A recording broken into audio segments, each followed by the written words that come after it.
Earl Ransom, Brigadier Director of the Chapter. Wendy Sue Harper, I'm a soil scientist. I live in Moncton. Jonathan Chamberlain, crop consultant. Terrence Bradshaw, University of Vermont. Clarice Cutler, DEC, St. Ann Arbor. Okay, and the board members who are on the call, if you could introduce yourself. This is Laura DePietro. Sorry, I have the flu. Hi, Laura. Okay, do we have any other board members who are calling in? Sorry, I need to, Roy just got Sarah And Vose, Steve. I think, was on there. Yes, I am on. Sorry, I could not make it to Montpelier with my other meeting schedules. Glad you could join us. Okay. Okay. Roy, you want to introduce yourself? Sure. Good afternoon. I'm Roy Beckford. I'm I'm an associate dean in CALS in the College of Agriculture and Life Sciences here at UVM, and I'm the director of extension. And Steve? Hi, I'm Steve Schubart. Sorry I couldn't make it. Just too much stuff coming up today on the farm. I own and operate a grass-fed beef operation in Charlotte, and I work in supply chain management for a company called Walden Local Meat. Thanks. Glad to be here. Thank you. So it looks like the two individuals we know couldn't make it today are Clara Ayer, who already contacted us and had some obligations she couldn't get out of, and Ryan Rebozo also contacted us. So I think that accounts for all the board members. Is that correct? So thank you all very much for attending and participating. Before we get started, though, we go around and have the other folks who are attending introduce themselves, starting here in the room. Stephanie Smith, staff member with the Agency of Agriculture. Brooke Dicker, staff member of the Agency of Agriculture.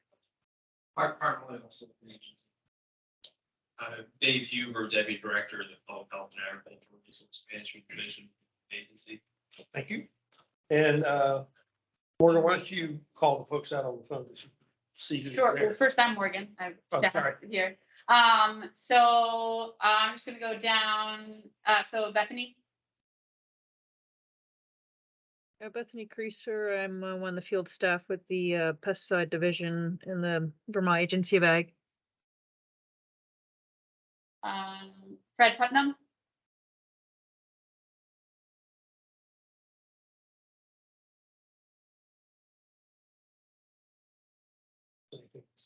Maybe. Wendy. Hi, I'm Wendy Anderson with the administration division in the agency, working as the enforcement coordinator. Jonathan Wolf.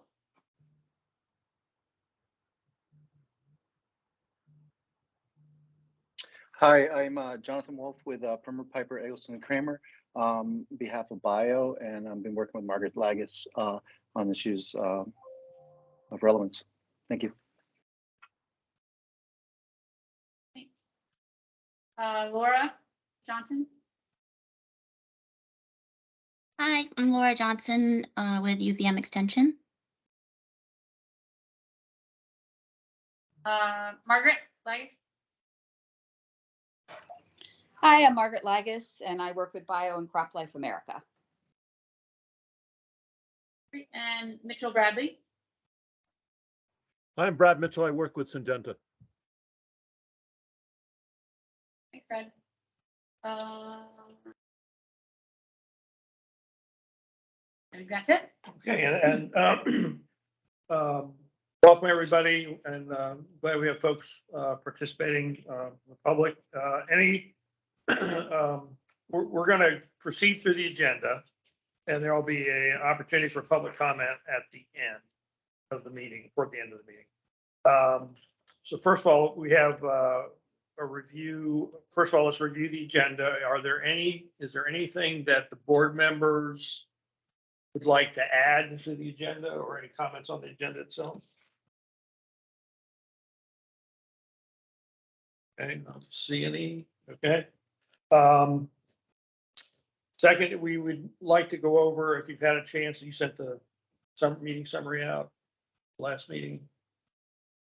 Yes, I think, and posted, the minutes are posted. Yeah, so the summary minutes of the last meeting have been posted, sent to the board members. If anybody had any comments or corrections to those, they are, part of the record of the committee of the board. Seeing none. We'll go on to the agenda itself. Today, we're going to have an update on farm activities from the two assistant directors, and then we're going to discuss the item we brought up to the last meeting, which is an annual farm survey of farmers. We have a draft that was circulated to the board members for comment. We'll go over that, hopefully finalize that, and discuss how we're going to conduct the survey. Today, we need to review and approve the annual report for the Agricultural Innovation Board, which is due to be presented to the legislature by January 15th. So that'll be the primary thing we talk about. And part of that document includes sort of a work plan, or at least a list of the items that the board's going to focus on for the next year. We can always change it during the year, obviously, but at least it's a plan what we're going to focus on to achieve some of our responsibilities. Have a discussion on the non-neonicotinoid treated seed. Yes, we have a responsibility to provide recommendations for best management practices for non-neonicotinoid treated seed by February of this year, February 2023. So we need to talk about that, and we'll have opportunity for public comments. So with that, let's go ahead and do the farm update. Dave, you want to go first? Sure. Why don't you come up to the table so we can make sure you get good coverage for the make your update.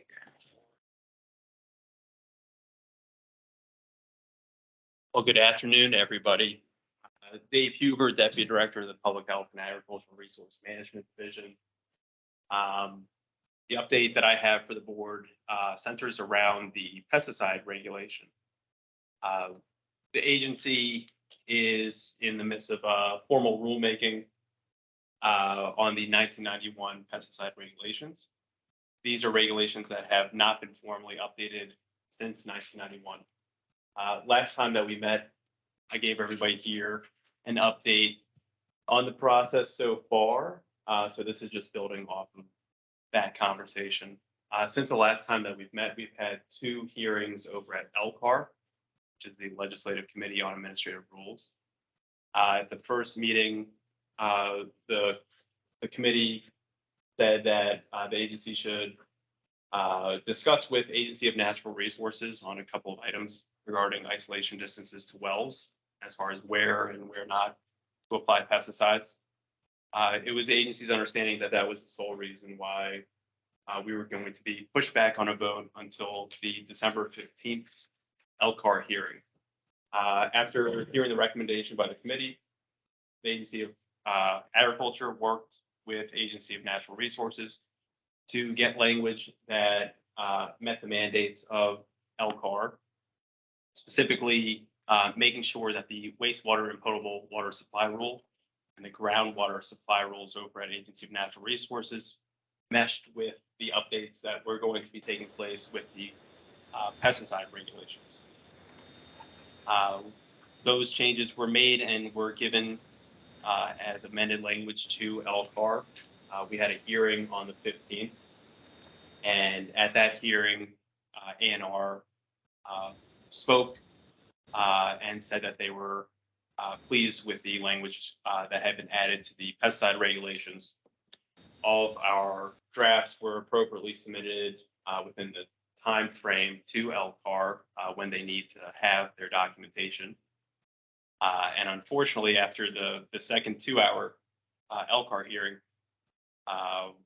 the committee expressed some more concern with the Agency of Agriculture's proposed rule and requested that we come back at a later date to have a open public hearing to be held at LCAR.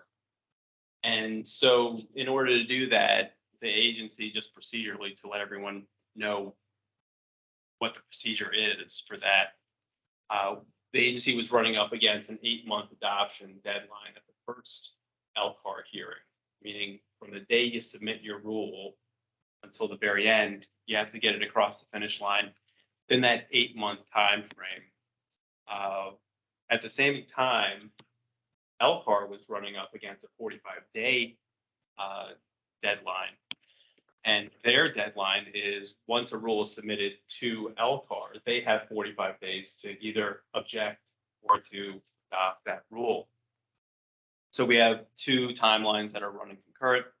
We're each giving each other extensions. And so the Agency of Agriculture granted an extension to LCAR. LCAR granted an extension to Agency of Agriculture. That was at the December 1st meeting. We had to do it again at the December 15th meeting because LCAR will not be able to meet at the earliest until December 29th. Due to the holiday season, they're going to be meeting January 5th. So the next LCAR hearing will be January 5th, 2023.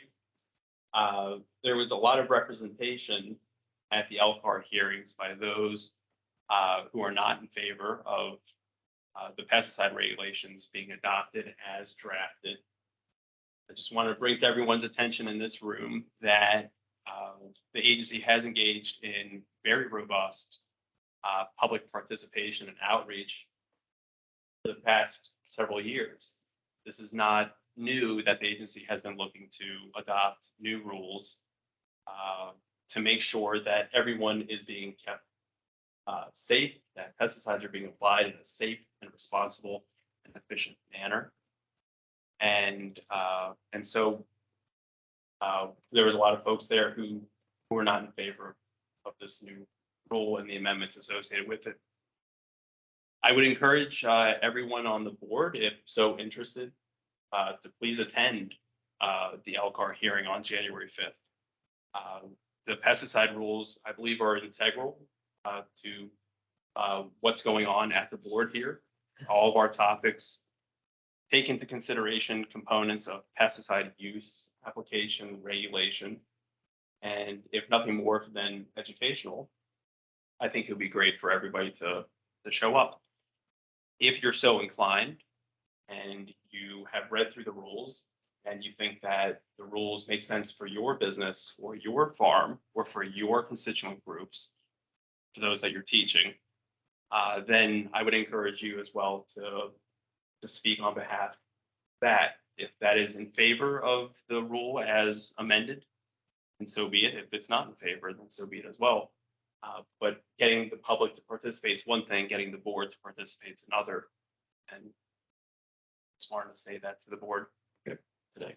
Couple of points to add to that. One is the regulation that's being posed is a replacement for regulations that were last adopted in 1991. So we're talking 31-year-old regulations, attempting to regulate current modern pesticide use and education. And so it's pretty much a no-brainer that we need to update the rules. And how many times has the agency gone forward with this now? Well, we brought up certain revisions in 1999. It was then discussed in 2009, 2017, 2018. We have never actually submitted any paperwork to have the rule go with an appropriate filing set and initiate the rulemaking process, which starts with the Secretary of State's office and ICAR, the Interagency Committee on Administrative Rules. We haven't done that until this push here. But as Steve said, it was last updated in 1991. The internet was not around. It's not like it is today. Modern trends in pesticide usage dictate new grip on first reality and also regulation. We are contemplating some changes in this rule that have come down from the federal government, namely the EPA has made it very clear that there are a couple items that have to get changed, changing the age of applicator What we have is 16, making it mandatory 18 at least in order to apply a pesticide. Updates on container containment issues, restricted use pesticides, not being allowed for supervision purposes. You have to be certified. These are all good things that industry, for the most part, has already absorbed the cost because they've rolled out quite a few years ago. The Agency of Ag just needs to codify this in our rule. So what's the main pushback? I mean, who's resisting the changes and what are the reasons for it? And these are all public hearings. You can watch them on YouTube as well. So you don't have to just take my word for it. But a lot of the pushback has come around the definition of arbitrary, whether or not this rule is arbitrary. The Administrative Procedures Act dictates that word, arbitrary.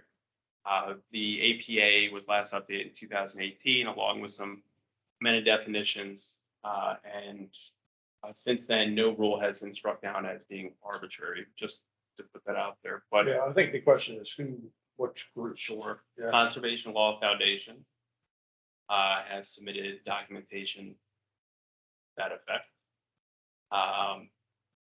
And that would be one of the main pushbacks right there. Sarah Brooks has her hand up too. Sarah, go ahead. Thank you. Yeah, sorry, I'm eating lunch, which is why I turned my camera off. I wondered, it's been a very long time. The health department submitted comments to those rules, to your rule in 2015. I wonder if you're getting any public comments around regulation of mosquito control districts. And I don't exactly remember, I know what changes we had recommended, but I don't exactly remember what changes were included in those regulations. So maybe if you could summarize that quickly and just say if you've had any public interest in that, I would like to know that. Yeah, not a ton, Sarah. Conservation Law Foundation spoke up a little bit about the adulticiding, but other than that, no. Yeah, but one big change in this rule is requiring adulticiding permits. Right. Which the current regulation does not. It does not. Yeah, so this is a major, this regulation improves so many areas of pesticide regulation. We're a little baffled sometimes as to why there's so much opposition and why we can't move forward with what's obviously improvements. But anyway, the point And then is, we're going for it. Sorry, go ahead. What bar is set for the Agency of Agriculture to approve a permit for an adulticide? And maybe this is in the rule. I'm so sorry. If you don't want to get into it, you can tell me. We can talk about it later. You want to talk about it offline, Sarah? I'm more than happy to fill you in on. I mean, on it's all ins and outs. online and everything, all but the point is, there is no permitting now. Right. For adulticiding, and this would impose with a public comment period. With public comment period, Right. which is necessary for our permits to make sure that everyone is able to take a look. Thank What, you. I'll what set up a time is that meeting on the 5th? Sorry. 10 o'clock. Written comments, just so everyone knows, have to be submitted 48 hours in advance at the earliest. Although the past 2 LCAR hearings, they have made exceptions to those who have requested to testify within that 48-hour timeline and have also accepted documentation from those individuals within that deadline as well. So to speak, you have to give 48-hour notice and get on the list. But, the rule certainly has impacts for those who have businesses that utilize or have customers who utilize pesticides. Will it be Zoom? The meeting on Zoom? It will Yeah, be. yeah, yes, you can definitely.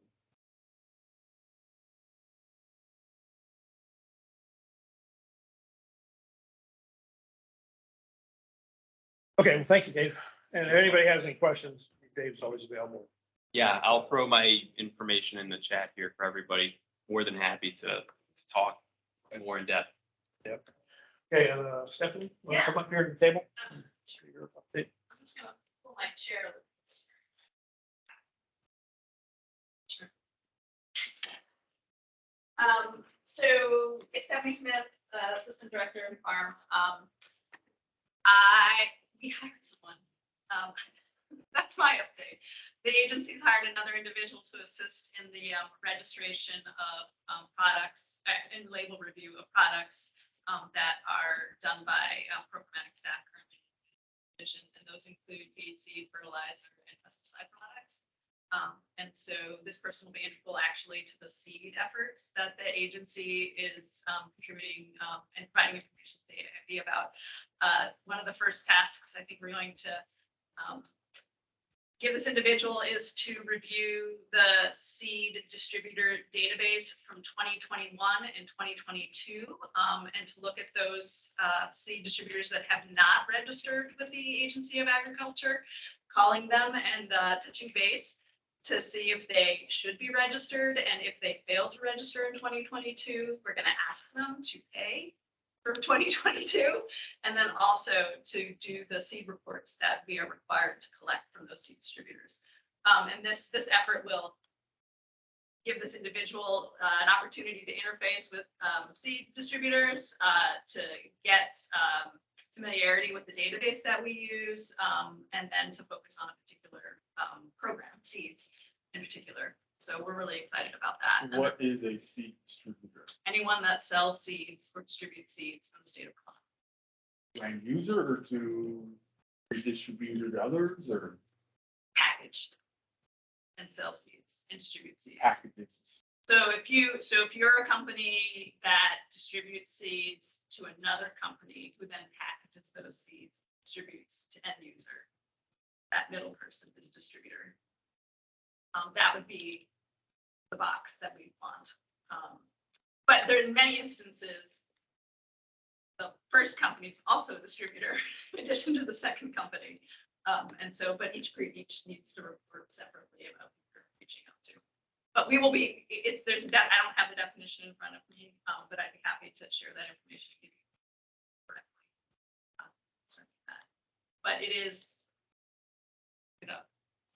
but yes, I will get back to you. Yeah, so there's a lot of work to do in the seed arena, I guess would be the easiest way to say this.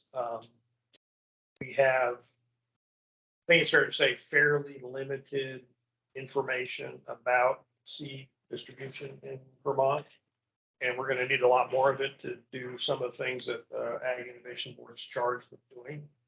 So that's one of the reasons we're hiring a person, and we'll be focusing on what information we currently have and how we can get more information in addition to that, that'll, pertain to all the things that we're going to be talking about. I would anticipate there'll be a number of times during our meetings, we'll be talking about the seed reporting system and information we're gathering on seed distribution, and be asking for information from board members too. What information areas you could point us to get more information. Does your work include farmers who are selling the seeds to other farmers? If folks are breeding, packaging seeds and selling them to other farmers, they are seed distributors. So packaging could also be like a firm. Yes. So while Steve's talking, I got the definition. So a distributor he's a person who purchases, repackages, and sells seeds. Yeah, I mean, the sort of the basis of the seed regulation is a consumer protection measure so that farmers have some protection on the seed they buy, so they're not purchasing corn seed and getting something else, that's what it's all based on. But there's a lot, that the arena of questions and concerns about seed, especially treated seed, have expanded a lot since that law was written. So we've got a lot of things we got to add to it to get more information. That makes some sense. And I'll put, that's the law right there. And I can put that link in the chat at a distance, as well as for others to refer to. But yeah, so we've hired someone to assist. We don't register, just to clarify, we don't register retail locations like brick and mortar stores that sell seeds. We do not, we also do not register seed products specifically. That doesn't mean we don't collect information about seed products. We do. We have 3 reports in total that the agency works on annually. One is the tonnage report, which is based on sale of seeds. One is the GE, or the genetically engineered report, which includes the type of seed and the traits associated with that GE seed. And then there's the treated seed report, which we collect information about types of seeds and whether the seed is treated or untreated at this point. Okay. Any questions about anything else? Stephanie, update? No, that's the Okay. major one. Okay, why don't you come up here table to, if we're gonna do the farmer survey, that's gonna be a lot of back and forth hopefully.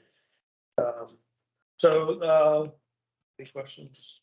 Oh, nothing's coming up. So the next item on the agenda is the farmer survey. Which, if you recall, from the last meeting, one of the responsibilities of the board is to conduct a survey of all the there's a farmer in every county in Vermont. So they want to get a wide distribution. And so we have prepared a draft of that. And it was circulated to board members for comment. We really have 2 things we got to decide today. First of all, make sure everybody's happy with the survey itself, and then talk about how to distribute the survey. So let's talk about the survey itself first and see if anybody has any comments on it. So first off, I want to say thank you for all that provided comments. They're mostly here. I think actually I integrated all of them. The only thing I did not do, which I would have commented on, more than one person made this comment, is the home farm question. So I just wanted to tease that out a little bit more with respect to, and Steve just mentioned that it's based on, we have to collect information from a farmer in every county. So that's why the question's in here. And the question that was posed in the comments was whether or not we wanted to make this a multi-choice, or the ability to answer for multiple counties. And I don't know the answer to that. I was thinking we would just choose the home farm location rather than a farmer being able to choose multiple counties, because then it would be more representative of a farmer from each county, or maybe it's the opposite. But it's your survey, so I'll let you all decide. But that's the question here on this particular one. And we can make it multiple. You can answer multiple counties if we want. We can provide a multi-answer option here at the bottom. But curious, how do folks feel about that? Well, so I'm a farmer and I have farmland and farm operations in 2 counties. In 2 counties, yeah. In Orange and Windsor. And it's about 50-50. We raise our heifers in Windsor County and our cows.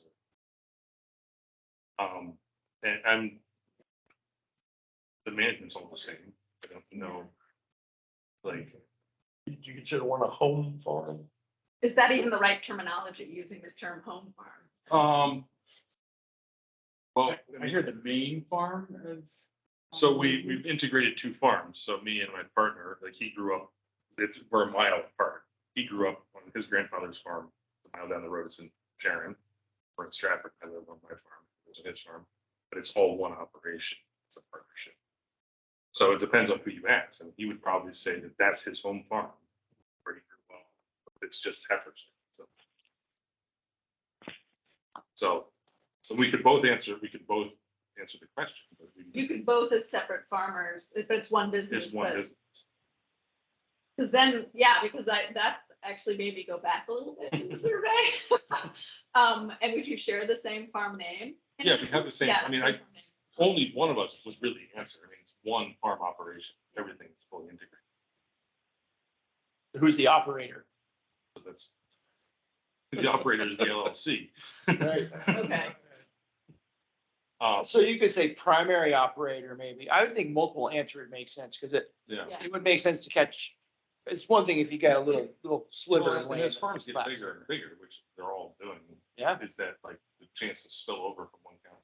Yes, it's pretty high. I mean, probably more so on the west side of the state. Probably more so on the west. Still depends on in the White River Valley. It's like Orange County's right there and Windsor County's right there.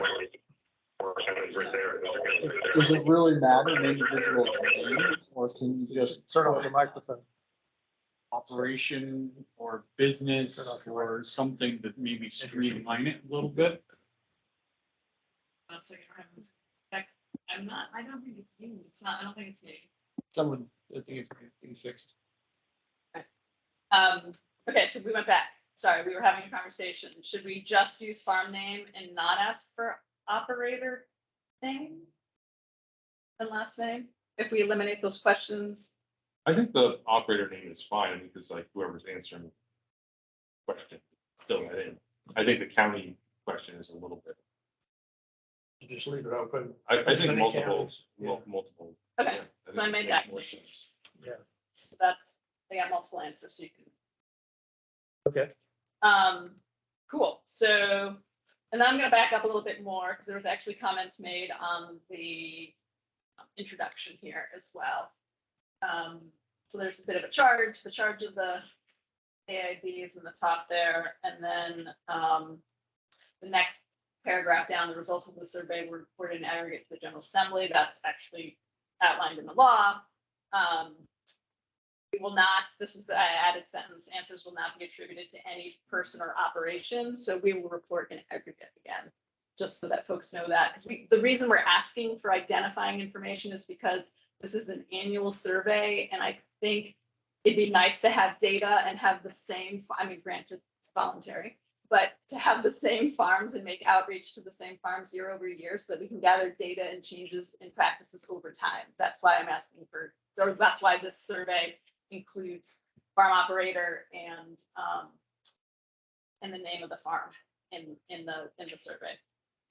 So that's why it's in here, but we're not going to report it that way. And then there's a protection in state law regarding voluntary surveys and what we're required to share with the public. So. Yeah, so does anybody have any questions or comments on that part of it? Moving down. I think I added some changes here. Folks will remember what they commented on, so please feel free to stop me on any question. So I included something here. I can't remember. I think it was, reduce impacts on non-target species, and we include pollinators. And then reducing the amount of pesticides that enter the soil or water was an addition as well. And then in many instances, we try to create an opportunity for someone to either have a different reason or to affirmatively say, like, I'm not going to reduce. This is my choice. I'm done, kind of thing. So we have IPM principles and practices or strategies. We provided the definition of IPM, federal law. Change this question based on Steve Dwinell's comment earlier today. Just strategies that you might use. Cultural practices, adjusted seeding time. Oh, and adding weather monitoring. Larry had a bunch of comments on that question. Is that a multiple answer? Yes. Just like all. Yes, they are multiple answer. There's also, I just want to say there is a little bit of logic in here, and you're not going to see it in this particular, on this side of the review process, but and we'll check and make sure I'll have folks tested in-house. But when you answer the survey, if you answer question number 6 and say yes, then it kicks you to the question of what practices you use. If you say no, then it kicks you further down the survey. So that's I think that's the only question that has logic.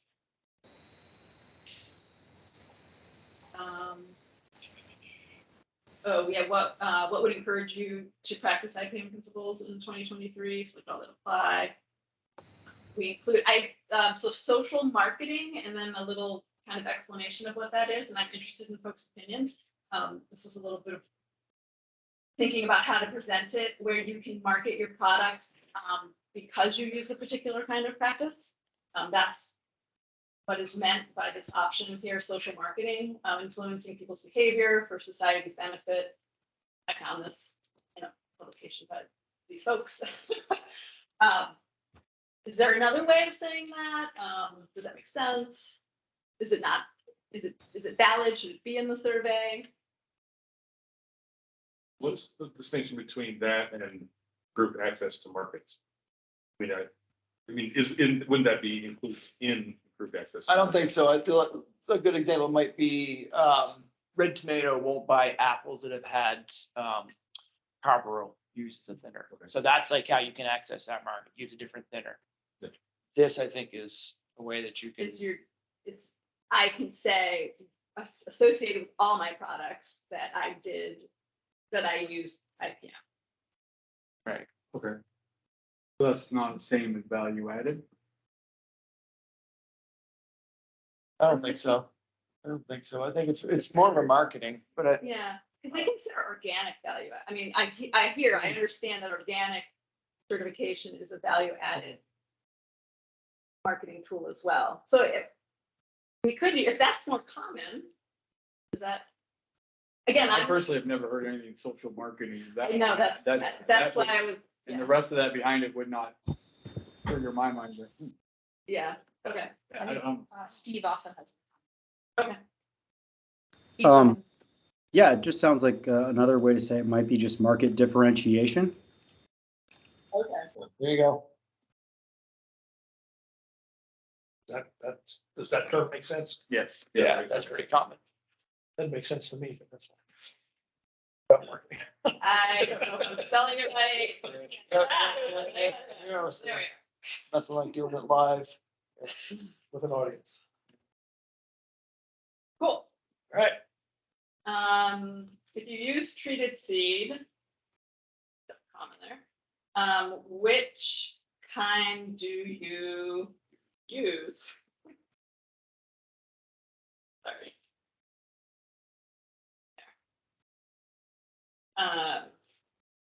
You actually just edited this right before meeting. And so there's the type of treatment that's protective, which I think includes a neonic treated seed. And should I spell neonicotinoid out? Probably, yes, I'll do that, but not live. Fungicide, in neonic and insecticide. I'm sure there are other kind of protections. But then there's inoculation, biostimulant treated or other treated, and you can indicate below. There's actually multiple kinds, but I didn't list all of them here. What are the other insecticide treatments, do you know, that are non-neonic? And I believe there's a few, at least one. They're not very common. Not one. Right. Yeah, cover crop seed true. Wasn't approved. You can still use that in Vermont? Because you're not making the application in Vermont. It was treated for the storage. Gotcha. That makes sense. Yeah, that's the only question I would have, is because you're making a very specific statement around the insecticide, but not the fungicide, and whether or not there's others. But it seems like the neonic seed is it's what's in all the legislation, all the discussion is in NI. Maybe it makes sense like that. And that's a multi-answer. It is a multi-answer, and there's an opportunity to put an other. So even if I didn't capture it, that, folks could type that in. You know what I'd be interested in knowing? Don't know. Oh, yes. Yeah. I'd be surprised. I would not be surprised if be quite a few answers to that. That'll be good information to have. Don't know what treatment. Right. Do we need to make that grammatic? I don't know. Yeah.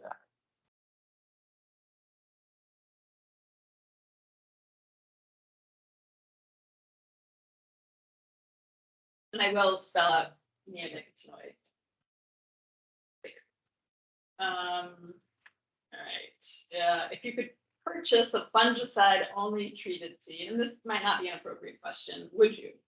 Because I'm making a value, or this question makes a value judgment on fungicide being the most important, and it's curious if others feel that way, or if there's a different kind of question I should be asking. Yeah, I shouldn't run my mouth all the time, but I don't know that the fungicide is more important. I think it's almost, the question is, if you could purchase. Not, I don't know how How you. about untreated seed? Well, no, it's not necessarily untreated, because what if you want the fungicide, but you choose to forego the neonic? That's right? We could rank, we have the ability to do ranked answers. But if you could say, if you could purchase fungicide, if you could purchase treated seed without the use of neonicotinoid insecticides, because that's what they're getting at, would you? Like, Okay, that's the question. yeah, a lot of people want their Thyram, okay, makes sense. But they may not want the, Definitely go back to. And that's pretty straightforward. That would. you could purchase treated seed without neonicotinoid. Without neonicotinoid. I mean, I wonder how many people would like to be able to have that, the menu of things, of treatments that they could get and be like, I want this, but not that. You know, the 3 or 4 or 5 or Right. things you could get on. How do you think the seed companies would handle that one? Custom. It wouldn't be done nationally. It No. would be untreated seed coming here and your dealers would have to do all that. Is there an option anywhere in the survey about untreated seed? Alone? Yeah, do you use untreated, or would you use untreated seed, or I don't exactly say that, but. I don't have an untreated seed question. So I'm gonna go back up here. If you could purchase a treated seed without a neonicotinoid, spell it out, seed treatment, would you? And then we have the opportunity to elaborate in the other location. And then I just heard custom seed, and I was wondering, do we want to ask that question about if you could get custom seed treatment? I think the likelihood of that happening is very slim. Well, the likelihood of being an actual possibility is some, but whether farmers would like it. is a Sure. different question. I mean, Sure. farmers Yeah. might like it, but that doesn't, it's It's not not gonna make it gonna available. happen. Yeah. But is that something this? It is available. It's done in beans all the time. Sure. A custom treatment? Yeah. I just think it'd be interesting to know if. Sure. Yeah, if farmers don't like that. Actually, I think that's a new question. Yeah. I just put it as a placeholder. Because it would be something that the state wanted to put some effort behind. Mhm. Yeah. Making that happen. Right. Well, that's really exactly the purpose of the board, is to make recommendations like that. If you find out that's something. I mean, we were supposed to make, or the board's supposed to make policy recommendations regarding those subjects. So if the policy recommendation is, hey, there's a lot of support for this, what would it take to make it happen, you know? I mean, my opinion, like, you know, knowing a lot of conventional farmers who buy treated seeds, that most of them probably not. But some of them, yeah, Well, would that'd be be, interested. yeah, but it's information we can use Right. for the board. Which is what this is all about. And this is going to all farmers, vegetables. Well, we're gonna talk about that next, about how we're gonna distribute it to make sure we get the information. Yeah, it's not just corn growers. Yes. So I'm gonna go back up here and I'm gonna take this question or this answer away. I think this question is accurate except for spelling out neonicotinoid. And then we added this question, if you could obtain a custom seed treatment, would this interest you? Yes, no, don't know. And then do we want an untreated seed question? And what's the question? Yeah, I think we take out the non-neonic treated seed. Okay, so this is just a general question.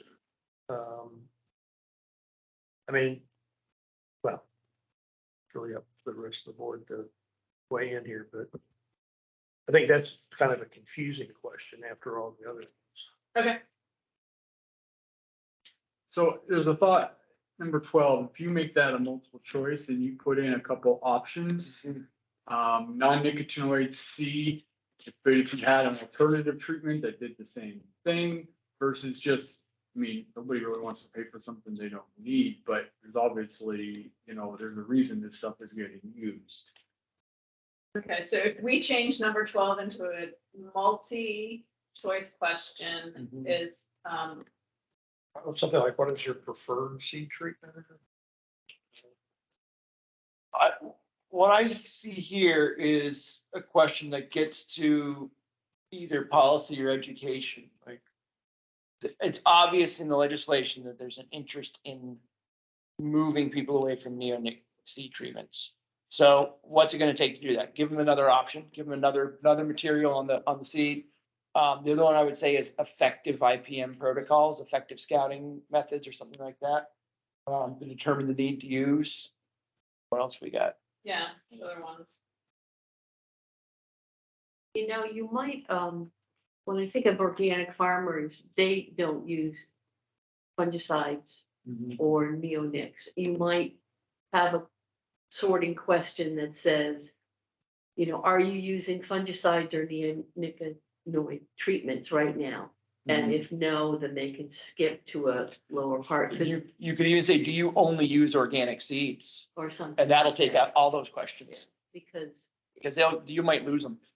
they might say this isn't for me and just Yep, stop yep. doing the survey. I agree with Okay. that. Good point. And it might also rule out those that can use it and not use it versus those that use it by choice or use it by not choice. That's true, because then If you're you gathering. get a bunch of organic, that's It's gonna gonna skew skew. the information Yeah. one way or the other. Okay. But they do use seed treatments. They use pelleted seed Right. and, you know, Inoculated. inoculated Yeah. seed. But if you say, do you use only organic seed, then you can drop all the fungicide and insecticide questions out. Okay, so number 9 is for everybody. Or I would say not even use organic seed because you can be organic and not use organic seed if you don't have There's any no choice. choice. Yeah, it's a But pretty it may narrow slice, be, though. are you using organic protocols or are you producing an organic product or something? Well, you could ask if they're certified organic. Right, you could say, do you, But that would be. Because before- under certified organic, you can't use treated seed regardless, but you can use non-organic seed. Yeah. If there's not an organic option available. So, Like if the variety is available organic and non-organic, you have to use organic, but if Right. the variety that you want is only available non-organic, you have to get it untreated. okay, right, okay, so number 8, then. Yeah, just you should short be 8. question. yeah, Before that. is your farm certified organic, or do you only farm use certified organic? Trying to get a sense, because you don't want split farms, because split farms would jump past the question. But, And the big one on that is that a lot of organic farms are currently using non-organic, Right. untreated seed for cover crop. sure, is the cover big- crop, flowers, Yeah. yep, And then there's a lot of varieties that just aren't available. Right, right. Seed, but like the cover crop seed, because you're not harvesting it as an organic crop. Right. Often doesn't have, so. It's not that it's not required for organic certification to be certified organic, but there's a lot of leeway there. leeway there, because it's not, you're not planting a crop. you're planting- Okay. And it depends when you order, because if you do late in the season, sometimes you just can't Not- get it. Yeah, Okay. So is that, I have question 9 after 8. IPM that's everybody, right? I think so. yeah. Okay, so are you a certified organic operation? That's a great question. Is that the right question? And Thanks. then there's branching. If you say, and I'm gonna have to sketch this out, so I'm not gonna, we don't have time. So bear with me. So if you answer yes, then we skip to, we're not talking about treated seed, neonic treated, custom question we would want organic, certified organic operators to answer. I would say custom pesticide treatment, because we're not concerned about whether or not they're using an inoculant, I don't think, in terms of the intent of this. There's some treatments, I think they're like a biostimulant sort of treatment that's Yeah. acceptable for organic production. Mhm. Is BT considered a pesticide? Yeah, with BT ever on seed? Well, you can add BT as a seed treatment box. In the box, In the box. but you're not buying it. That's different, because now you're talking about making a treatment as opposed to buying the seed treated. Yeah. Yeah, we're not asking them to treat your own. So this question, I just added pesticide to this question. Is this a question for organic producers? And I just don't know, so I apologize. Well, I don't know what's, I mean, I grow a lot of organic crops, but I don't know if there is I don't use a pesticide, so I don't know if there might be someone who's working on an organically approved pesticide seed Seed treatment treatment. that I don't know about. I haven't heard of one saying that it doesn't exist. I haven't heard. I don't think so. I would be surprised, but I mean, I know that people have worked on really interesting things before. Okay, well, so I'm not gonna, this won't be for organic then. We'll just. Right, I would say. Okay, and then the next one is, okay, we're not that one. Okay, so then Now we skip you- to 14. Correct. Okay, so organic, yes, goes to 14. And then for other folks, they answer no. If you use treated seed, which kind do you use? No? No, but just to be me, I would say yes, no, and I would say, I have a third one that says, we farm both certified and non-certified or something like that, because there are split farms. Okay. And you don't want to, they would have to go back through those series of questions. Right. Because there's actually, I mean, I know a fair number that have like an organic vegetable operation. Yep. And then also a conventional livestock operation. With Yep. some such. Orchard or whatever. Yeah. Yeah, that's Oh, quite common. good. No, I think I want to change my question. Say organic. Is conventional the right word? Non-organic, is what I prefer. Non-organic. Others like conventional. And then I'll change this question. To Your operation.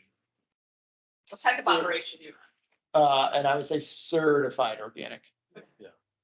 And Lot of I think that things. amongst organic farms, most of the time you refer to it as split farm operation. Right. Not, Okay. but. If they're split, they know it. They know what that term Yeah, is. what is split? Split farm means you have an organic operation and a non-organic operation. You can't grow the same crops. Right. Like Right, if at the I'm same growing broccoli, I can't grow organic broccoli and non-organic broccoli, but I could grow organic vegetables and have the conventional dairy operation and grow certified or conventional field corn and all that stuff. So as I keep maintaining buffers. Okay. Okay. Split farm / operation? Steve, go ahead. Yeah, I would throw out there that there are farms that are operating organic and may even identify that but not be certified. Yeah. Might be something to put on there. And then lots of times I've also heard the term used in third-party certifications, dual systems of farm management, as another way to say split farm. I don't know if that's helpful. Maybe parentheses. Yeah, that's good. Do we want a non-certified organic? And still have that jump? I don't know. It doesn't maintain the integrity, does it? Well, what people will say is, like I'm using mostly organic practices. Doesn't mean they meet all the requirements, but they're trying to follow those. But I would depends. argue- Sometimes with their markets, they don't need to be certified. Right. I don't know if you want to make the people who are non-certified organic, you might want to make them answer all those other questions because it's possible they're like, That's the thing that keeps from being certified. right. Like, it's not certified organic.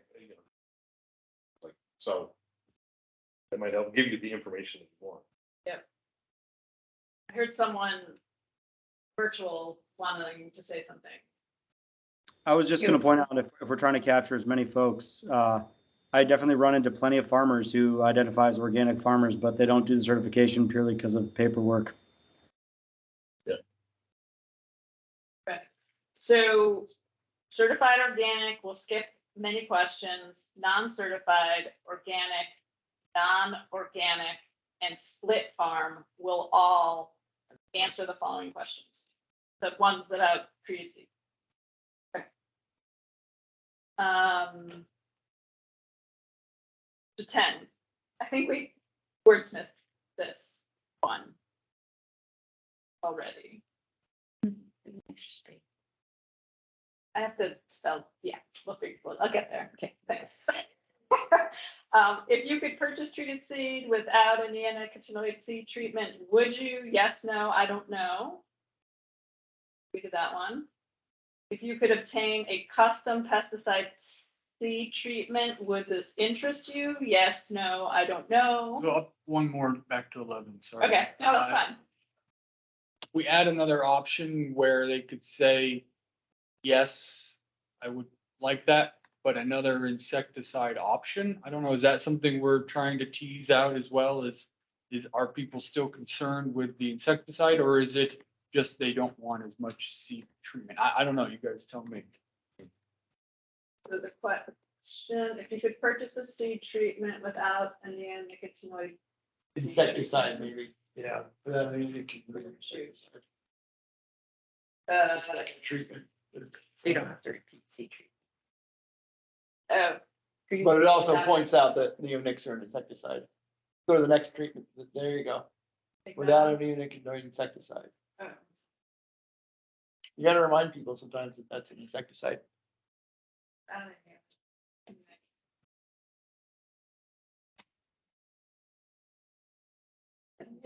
Insecticide, would you? Okay. Yes, no, I don't know, and then we added yes, but a different insecticide option. Well, but that's, we already, by specifying the nicotine. Say, yes, then you're asking for another, it's a duplicate. Okay, all right, I'll take that up then. All right. Then, if you could obtain custom, would you? Yes, no, I don't know. And then this one we're gonna delete. This free one? Yeah, Yep. because it's covered. Okay. And then, okay, great. I have that mapped. Thank you. Moving on, what types of pesticides do you use? And pesticides suitable for organic production, OMRI-approved, conventional, or non-organic? No, I think conventional That's fine, is fine okay. in that regard. Well, yeah, So that would go for everybody. yes, Yeah, this is an everybody question. Question number 13. Sorry. I don't think you need to change it, but it's more than OMRI approved. Right. It can be on the Washington State Department of Ag list, or BOF can make their own as well, but. So you could I just can say take it for- out. You could You just could say, even for say- example, OMRI Right, approved. e.g. I'm Okay. Or you could say W. Yes. I'll just, yeah, Yeah, that's enough. okay. People know that. If you know, you know. Both organic and conventional, which kind of goes to the split farm issue. Or even normal farms. Okay, good to know. That's true. And then I don't use pesticides, and then I don't know. And then on to plastic. Is that gonna be in another section, like another page? I'm not sure I know how to do that, but I can try to figure that out. It might just be all part of the same, just on. Thinking, would this be an everybody question? Yes. Yes, Yeah. yes, and we have a select all that apply, and it is, there are lots of kinds of plastic. Oh, yeah, look at that. Plastic. Yeah, That's and cool. then I have another for in case we Nice. missed something. Sure. You might add tarping. Yeah, yeah. So, what do you wanna call that? You call it silage tarp or in a It's vegetable tarping for field. weed control. Yeah, weed tarps. Yeah, Right. well, like the woven ones. Yeah, they're silage tarps, but they're used in a ag, The other thing vegetable is, system. I've seen a lot of recently is people taking the tops off of their coverall buildings. They have to replace them for like 15 years or so, those big roof structures that they use for dairy cow housing. Okay. Those things are massive. And they're hard to get. I helped the guy cut one up into pieces and get stuff in his dumpster. Okay, and what is it called? It's a Structural plastic or something? Yeah. His was a coverall. Well, we have other. We'll let Yeah. we'll let people answer the other. Because then and we'll figure out what people say. The thing that was interesting to me about it is like when they put them up, nobody really thought about it. Right. The state gave people a lot of money to put those things up, and then you got 12, 15 years later, you gotta take that thing off. And that fills the dumpster and then some, I bet. It was, I mean, this was a big one, but yeah, Yeah. it took, it was like 4 dumpsters worth of plastic. And it's relatively clean, right? It was pretty clean, but it's like, it's the same material as like a tarp, so it's like a Yeah. woven, like white, but heavier than like a blue tarp. I think that should be a discrete question, because there's a Yeah. lot of those up. Yeah. What do you call the One of those hoop things barn? called- Yeah, so. Solar barn structure. They also build covered barnyards. What's that, Steve? I said, a coverall structure is what I generally hear those referred to, hoop barn, coverall structure. Overall barn structure or something like that. Barn slash structure. Or roofing. Roofing, I would think is something different. Yeah. This is the sides and everything. Is it flexible? Like. Oh, yeah, it's- I mean, it is flexible. but- Yeah. Yeah, it's a tarp. I mean, Yeah, it's a tarp. Okay. I mean, the other thing is the polycarbonate, like greenhouse panels. I don't know what the price of those things. Yeah. Probably about the same for, I mean, people use them for a lot longer than they should, Yeah. when they get all cloudy, but. I've seen a lot of those as well. Just trying to see. Poly- Carbonate. I think the Yeah, polycarbonate looks pretty recyclable, but I don't know if it's of course clean. Well, I wasn't one a couple years ago that hadn't been used in a while, had algae growing all over the inside of it. Mhm. Yep, that happens. Um, this is a multi-answer one, obviously. Yeah. And this one here was number 15, and then the other is number 6. So it's a big list. That's okay. All right, and then how do you manage your agricultural plastic that is used on your farm? Like all that apply, take it to landfill, trash dumpster. Single-use dumpster, maybe that's not actually.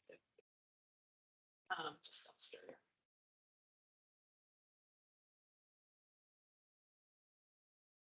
Recycle with my solid waste district or my municipality, sterilize and or reuse, recycle with a market option.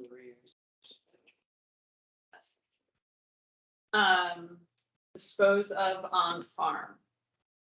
So I don't know. So this. It happens. I did say that right. That's the last option, and then another.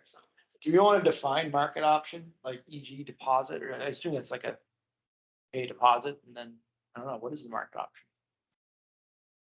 Selling it yourself. Something, it's useful. Wasn't in New York, didn't they have a recycling program that you paid into at the beginning and they came around and picked up your plastic and it was clean and made something out of it? Right. I think of that like a bottle deposit, kind of. Yeah. Yeah. If you put trellising material, because there's a lot of plastic used in trellising. Oh, like the Like tomatoes and stuff.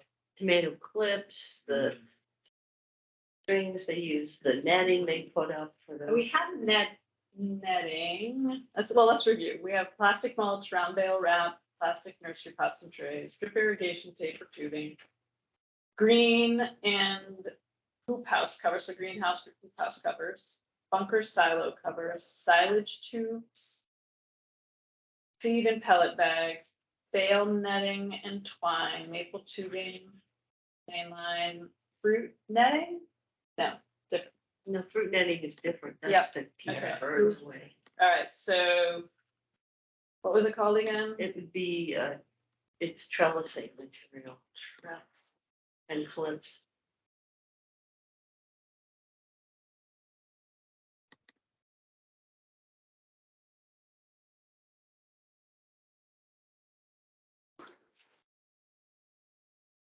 We do, I guess, before we had plastic. Yeah. We probably not as productive, but so I think if folks are using the recycle with a market option, they probably know what that is. So I'm just gonna leave it there like that without an explanation. And then understanding that if we get no takers on it, or if we get takers, we should contact them and figure out who they're recycling with. If we get no takers, then it doesn't exist. Steve, go ahead.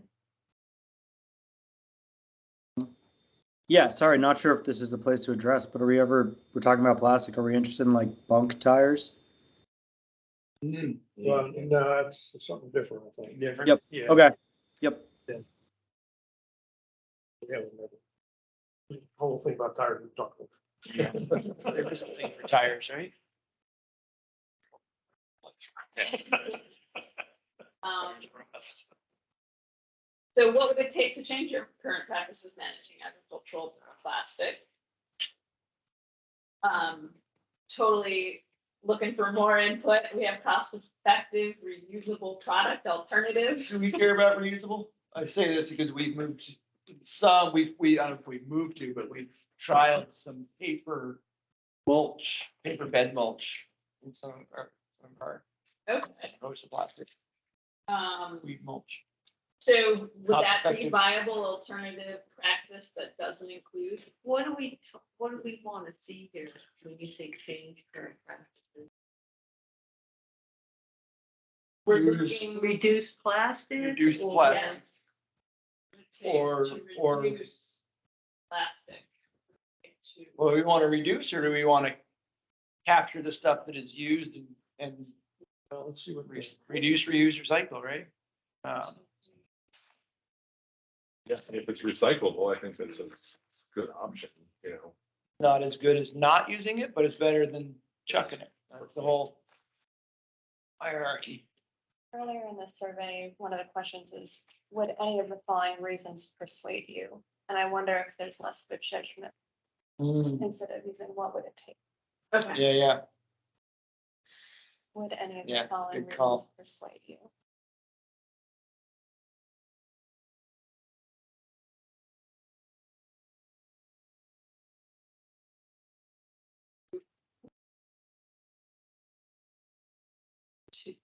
Should we go back to change current practices or to reduce the use of that? I think change practices managing plastic, because that's, you can do a lot of things. You can reduce it. You can recycle it. I just say with the cost-effective reusable product alternative, you can have a cost-effective product that's not reusable, but it's not plastic. Okay, so I'll take out that. Effective product alternative. We need recycling options, so there's, yeah, and then incentivize alternative to landfilling, that might not. So I'll make one point here. So our specific legislative mention of plastic is to study and issue recommendations regarding the feasibility of use of biodegradable plastics and promotion of the use of production of biodegradable plastics. I think all the information we're gathering pertinent to that, because if biodegradable is more expensive and there's a good way to recycle it, then but still, we need to build biodegradable into the question. Yeah, that seems like And I'd recommend on that question that you have something about Omni approved biodegradable plastic. not in the US. So, Approved biodegradable. That seems like that part of the legislation was well meant, but not well informed. Right, which is What do we gotta do for it? right, which is why you would make the policy recommendations. Yeah, but, Yeah. you know,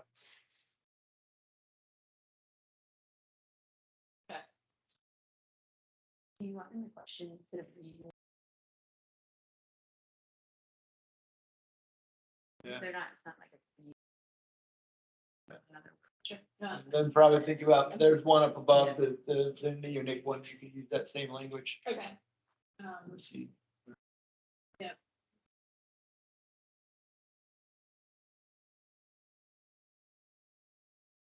One more thing on that, like, kind of question.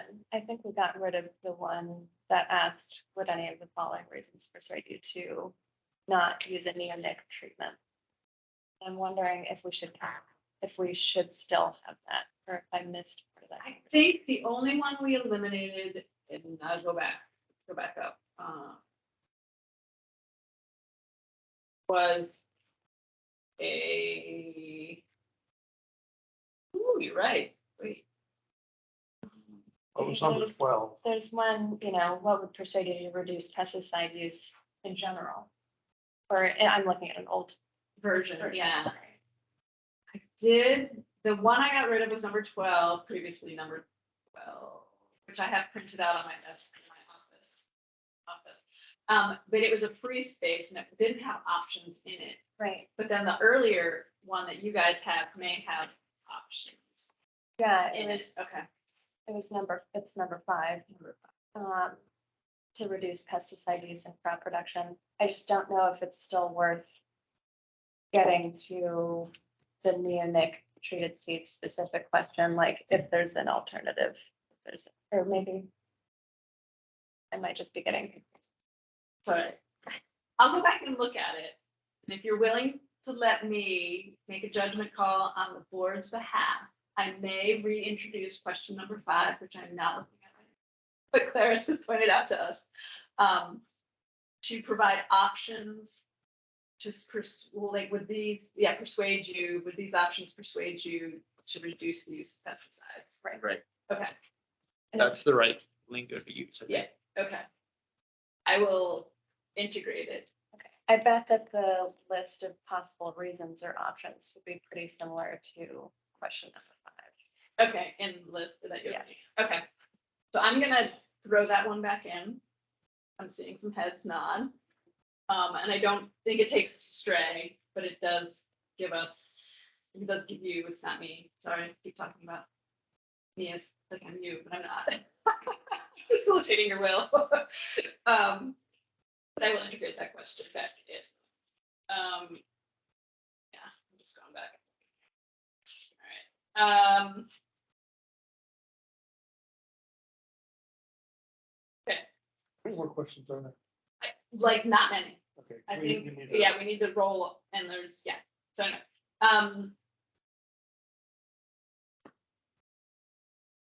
So that's what I got. If anyone, I will send this out again, so question number 16. If there are any other options that people can think of that would change current practices besides this list here, please let me know.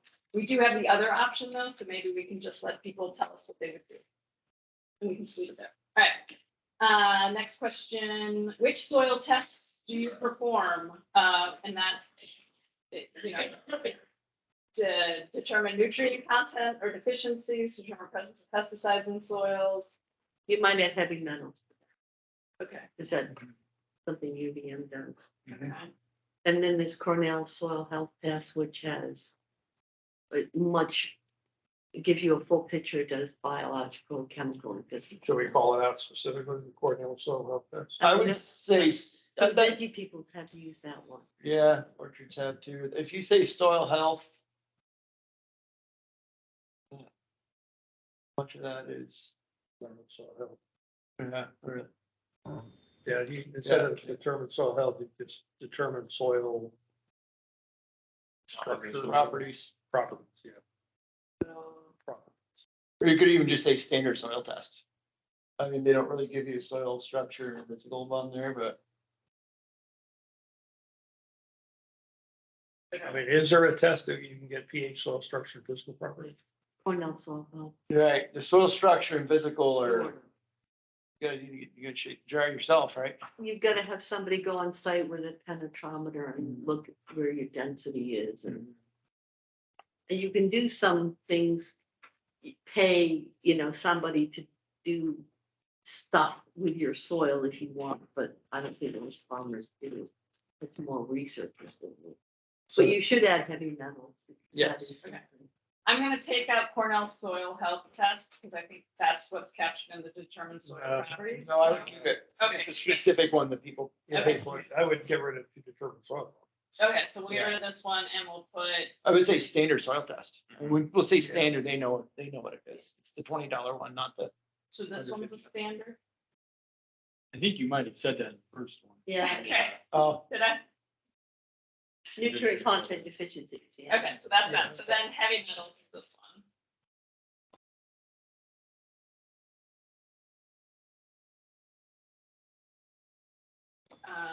Soil microbiology, I do not perform soil tests. And Cornell, that one last. And then I have other just because I don't know. Okay. All right, and that's multiple answers, so you can answer, a couple of those. This is estimate the ratio of synthetic to natural fertilizers used as inputs on your farm. And this is largely based on the fact that the legislation includes the reduction of synthetic fertilizers. And so we just provided some options. And then I added the use of manure on or imported to the farm as a nutrient management or as a type of fertilizer that may or may not be captured by, obviously not by synthetic, but even by natural. Do you work with an extension agent?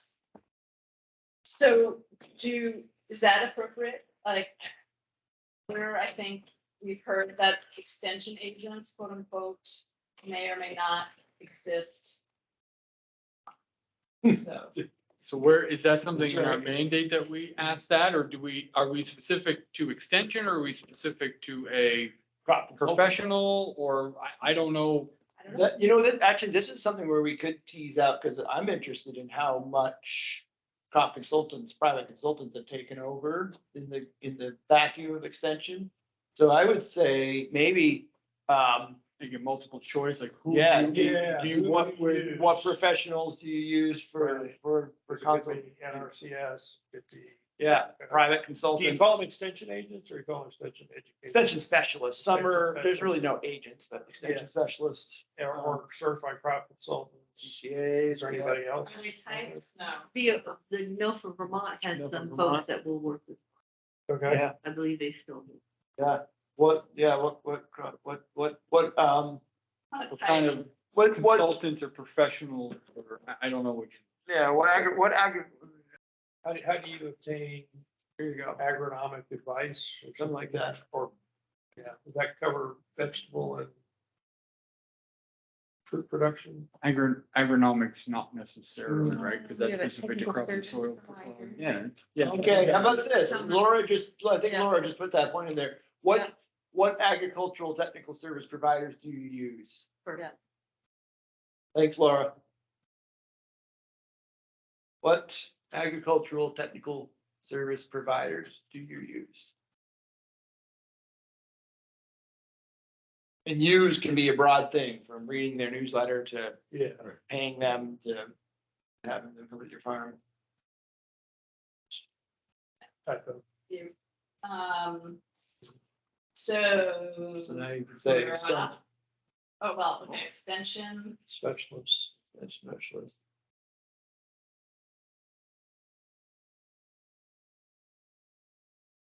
Certified crop consultants.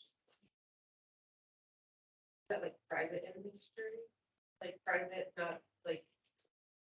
What that means, or is that an extension specialist as well? It can be, because a lot of your extension specialists have CCA. Yeah, that is very specific to It's what you're it's working with versus a industry consultant, or, yeah, I think there needs to be two different, because that's, I mean, there are a lot of people that may not even know that the person they're working with is a CCA. Right. To be honest with you, that program is not very well. Right. Private consultant. Farm. So what you were asking here was who uses extension, who's using private industry, right? Yeah, it'd be interesting if Curious we about. saw this 20 years ago versus now, but we don't have that. So I would say private, and probably chuck the certified crop consultants, because people don't know whether or not those people have their credentials. Conservation district, yeah. I may have missed this, did we have sales consultant on there? I was thinking about adding that in there, something from. Because I mean, that's a common model. I mean, all of your feed guys are working with nutritionists who they buy their feed from, or your semen guys are consultants and they're buying their semen. So, well, those are different examples. Same idea, though. Yep. Does that replace private consultant, the industry sales consultant? Say private crop. Private. Yeah, they're not different. I mean, they are different. Okay. One comes with the, when you buy stuff, the other one you pay. Okay. The other thing is the private. Yeah, no, I don't know if NOFA really fits into private, and No, we've there's- also got, folks that do write business plans with farmers, and they Farm work with viability. the farm viability program, they work with somebody like Richard Wiswall on all kinds of things. So that's, I don't know if that's really, I would say farm viability program. I think that's good. and I think you should have no. No for Vermont, definitely. Is this a multi-answer? Yeah. Oh, yeah. No for dash VT. Interesting.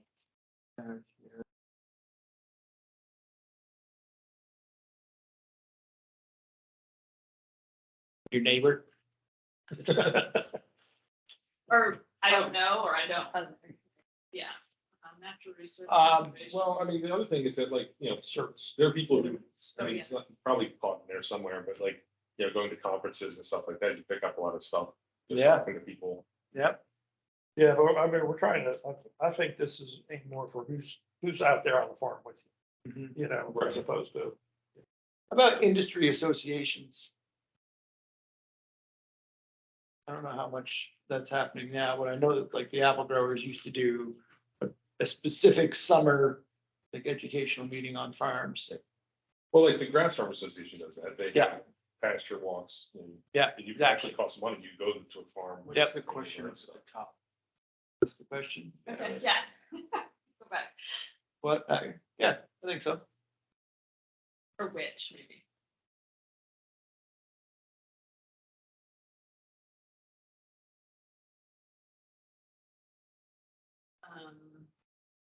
And then industry, so I heard, Vermont grass farmers, shoot. Vermont Vegetable Berry Growers Yeah, Association. Yeah. Even though for Vermont does workshops. Yeah. growers. They kind of do less individual, Right. like, I mean, actual hands-on on your farm, but they do provide a lot of technical Oh, yeah. advice. You can just say VV. VVVGA. Yeah. Anybody who's part of these would know VVVGA. Yeah, VTFGA. You don't need to know what they all are. DFGA. VGFA, And Vermont Grass Farmers. VGFA. The Vermont, correct, yeah, No, that's different. Oh. Sorry. That's true. And then BG. Okay. And then another. All right. Yep. Moving along, towards the end. Oh, what prevents you from working with a chicken? Chuck it? I don't think that's. Okay. And then, is there anything else you'd like to add? Question 20, no more than 20 questions. Yeah, perfect. Thank you. I have some work ahead of me. I need to work some logic in. I'm gonna actually have 21 questions because we're gonna reintroduce question number 5. Thank you. How are you getting this to farmers? Oh, shoot, the next. Perfect. Yeah, we didn't rehearse that. Good.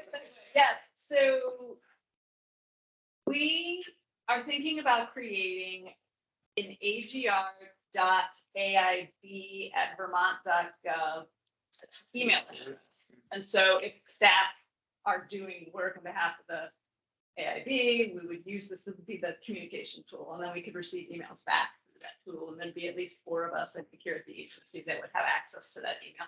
But we would only use it to spread the information that the AIB is otherwise asking us to do work on their behalf. And then also to accept emails to then share with you regarding whatever comments we're getting. So that's one thing we're thinking of doing. And then we could, as staff, prepare a introductory email that we would share with y'all, and you could send the survey out. We're likely not going to put it on our website. I think we want people to answer it if they've been directly contacted by the board or via the agency through that email address. But it would be orchard, nursery, veggie growers, berry growers, dairy farmers, and it would be the lists that the agency has. So we would probably reach out to the produce safety program to see what kind of list they have. We have our farms, small, certified, medium, and large dairy operations, farm operations, include vegetable operations. And then we have a list of folks, Clara Air provided us with some folks that we could use to share information. Farmer Coalition. some of those watershed groups. I think have a fair amount of membership.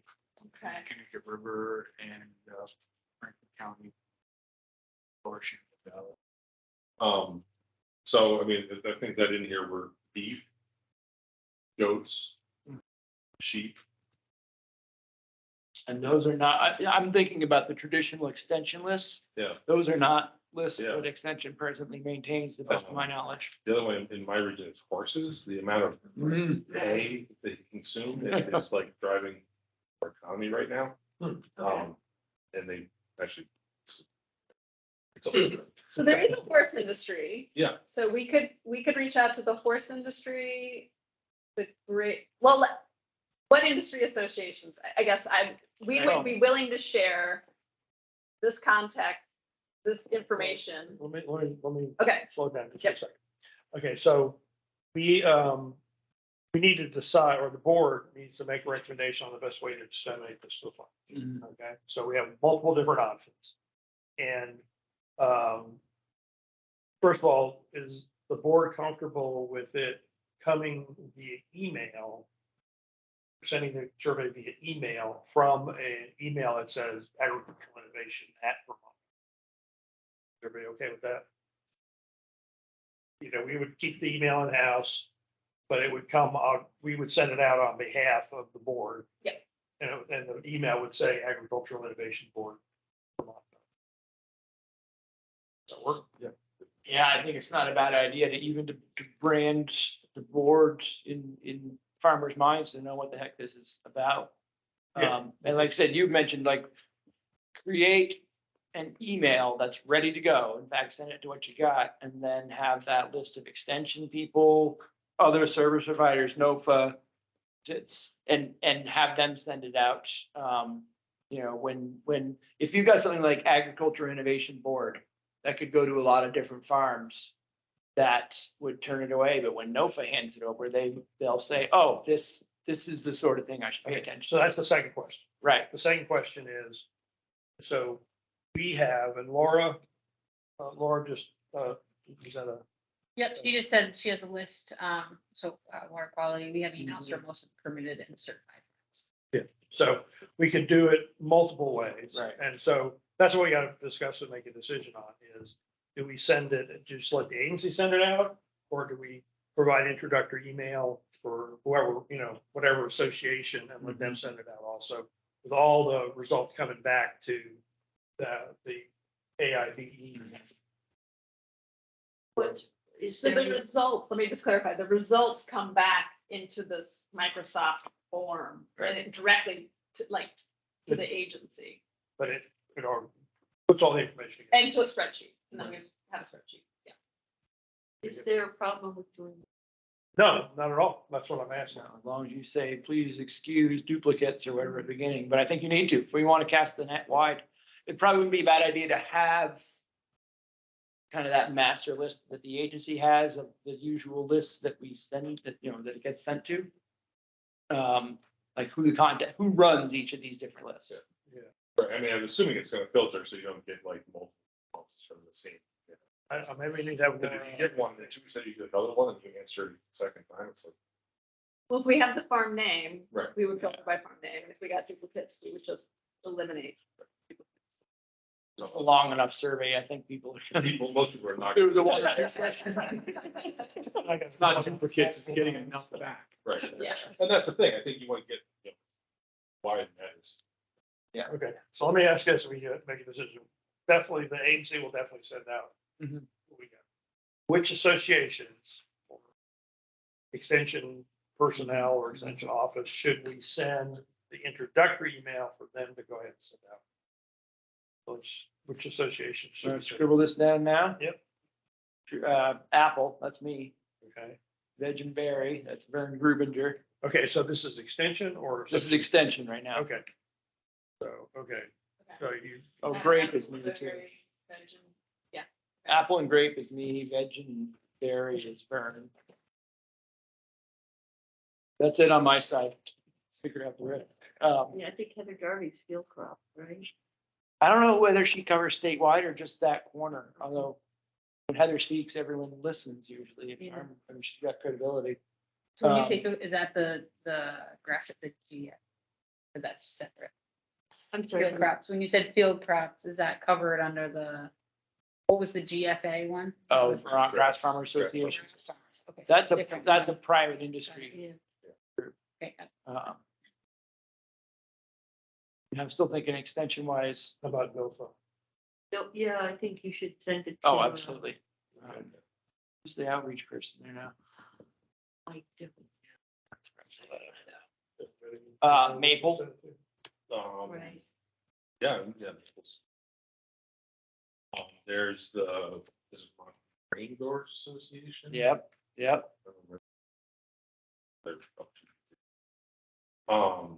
Vermont Veggie, There's the, Veg and Berry. I don't know if the Beef Farmers Association still does much. I don't know. They used to do stuff. Um, Vermont Grass Farm. Doesn't Christina Sweet work mostly with in the agency, work with the associations a lot? I don't. She may, I know she has, she may have a list of the actively going ones, because they've done a lot of like the working lands. Like, and others, especially crop grants specifically for them. There is an herb farmers association, I Wow. think, or there was at one point. yeah, I mean, as far as the extension people, I don't know. There used to be a bunch of extension people, that did all kind of different stuff. That it's kind of, Well, how about we do this? Oh, hold on, I got one more. from Okay. Roy. Josh Faulkner at the Center for Sustainable Agriculture. So it's 2:30 and we still have a bunch of work to do today. We're obviously not going to send this survey out this year. Right? So the survey is going to occur next year. So why don't we work on a proposed distribution strategy and send it to the board members? Yeah, it's probably would be good to send something to us to respond to give you like emails and association services. Because if I'm sitting down and can dedicate time to it, I could put a work number. And if you think of somebody else, and you mentioned the. There's a bunch of other groups. Yeah. Right, so we'll do that. Nutrient managers, Tom Eaton, Jonathan Chamberlain, Dairy, in New England Dairy, Alicia Pinasalt. And then Agrimark, Amber Sheridan, those are some suggestions from there. Conservation District. All right, Okay, so we'll put together a strategy and send it out for the board to consider. Right?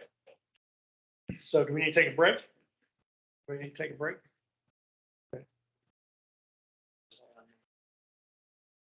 Okay, thank you. yes, thank you. I'll be back. Okay, so now we need to talk about the report. So this is the annual report that's required by legislation, it's due January 15th. Sent you a draft. And have we gotten any comments back? 1, 2. Okay, yeah, I've got a couple. Can I get a paper? yeah. Yeah.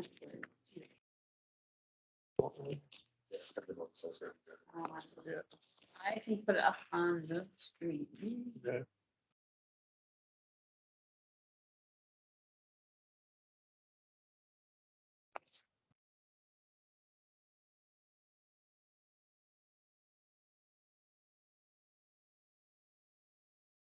So the one comment I have, after thinking about it for a while, is I think we need to change the title of it.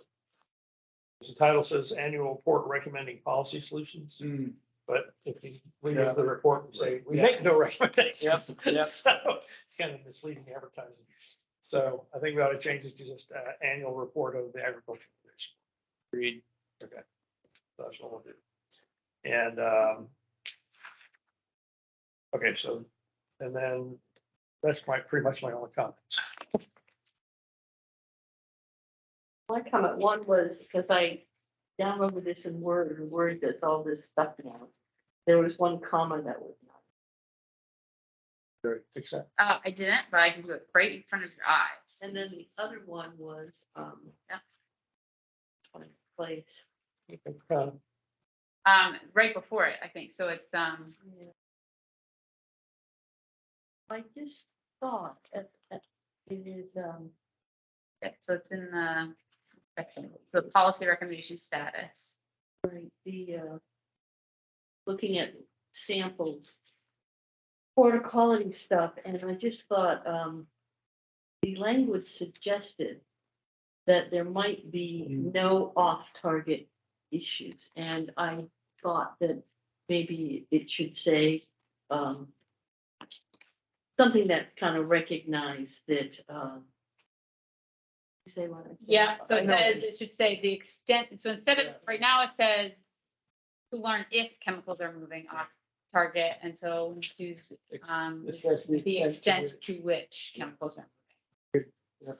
So to learn the extent to which chemicals are moving off target I would say assess the extent to which. instead of learning.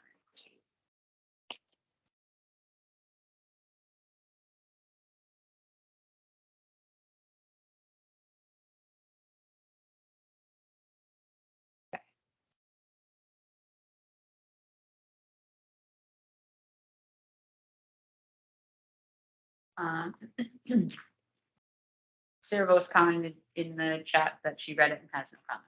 Okay.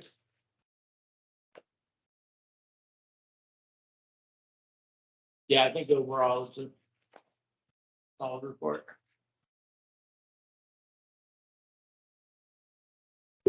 One way of looking at it is we exceeded the legislative responsibility. 6. There we are. One thing that I know I'm going to add is just in table 3, these are like active links to our presentations that we've heard, and so I'm just going to add the agenda and minutes to this meeting. Gotcha. So it's not.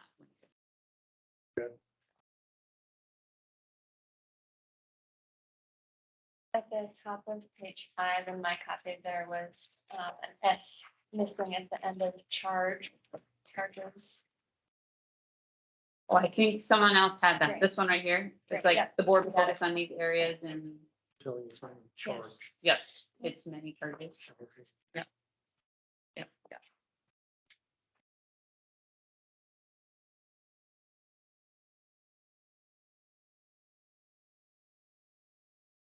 I didn't receive any other. Okay, and then the last part of this discussion is table 4. That's what we're reporting. This is what we're reporting to legislature we're gonna focus on for the next year. So the question is agreeable to the board. I mean, obviously we can change it, throughout the year, but at least for the starting point, this is work, look like a good place to work.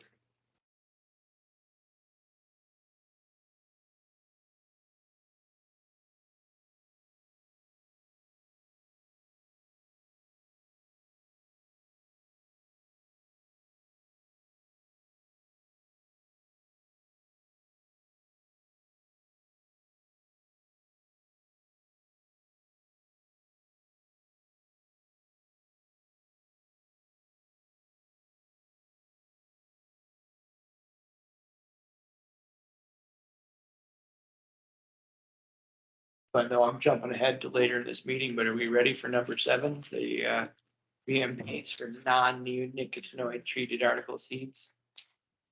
We're gonna make a good bullet point Okay. list of what we want to say. We also- if anything in that. Yeah, this is a focus area. This isn't saying that we're damnedest. Right.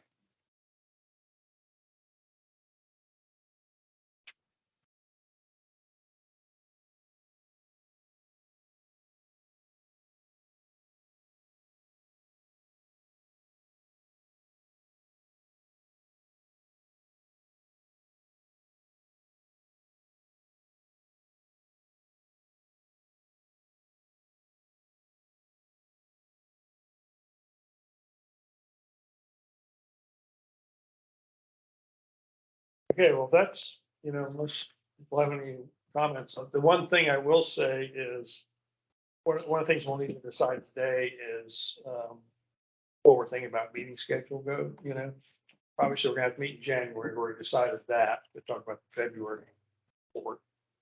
But,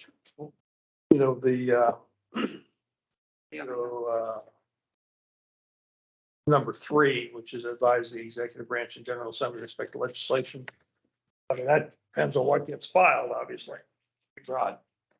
Yeah, and we won't know that. Dave, when did legislation get filed? Actually?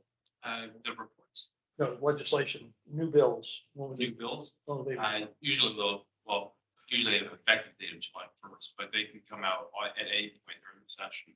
yeah, so there's no like filing deadline. Well, they're Crossover, crossing crossover. deadlines, crossover. March, yeah. So in other words, as we become aware of something, we'd have to bring it to the board and the board could decide if you want to comment on it or not, but, just, as they pop up, we'll let everybody know. So, anyway, that's just one thought. So if the report's acceptable, can we just sort of get a approval? Anybody not wanting to approve the report? Any board member? So we can say it's unanimous, we have consensus. Works, okay. And we'll finalize it and send it to the legislature. And Dave, I don't know how many folks know, it used to be legislative council. Yes, So you think everyone knows that? probably not. All right, so if we have any questions about how the legislation works, Please don't hesitate to that's Dave. ask. Comes in handy. So, okay, with that, let's go ahead and go on to 3 p.m. Yeah, so let's get that number 7. So the next report that's due is February 15th. So this is how it's worded. So the report, shall submit a report regarding whether best management practices should be adopted for the use of treated seeds that are not neonicotinoid treated article seeds. The report shall include, 1, a summary of AIB's review of treated article seeds that are not neonic treated seeds, including identification of treated article seeds that may have adverse effects on human health or the environment. 2, a recommendation of whether BMPs for treated seeds that are not neonic should be adopted and whether it should be adopted by rule. And 3, proposed BMPs for treated seeds that are not neonic. So how I thought we could kind of frame the discussion is in the kind of like we're brainstorming to write the report, right? So like what do we need to know? What do you want to include? So these are my thinking right now. It's like, what does the AIB need to know to write this report? Maybe some guiding questions. What information is needed from Agency of Ag and specifically the seed program? And then what points does the AIB want to make in the report? So like what's your main conclusion, basically? So Morgan, when you say non-neonicotinoid treated seed, you're really saying treated with other pesticides, Yes. not pellets or bioinoculants and stuff like that, or is that- It's up to you. Yeah, so that's one of the questions for the board is what, and you have a lot of latitude in what kind of recommendation you want to make. But, so what we're asking the board to consider today, and again in January, we'll have another meeting in January, we can really focus on this in January. What do you need to know? Consider this question. Sarah has a question online. Go ahead. Yeah, thanks. I wonder if you can help put sort of a boundary around what other type of seed treatments are common. So for example, if we're talking about organophosphates, right, those are chemicals that have pretty significant human health risk. But if seeds are not treated with organophosphates, that would be sort of out of the,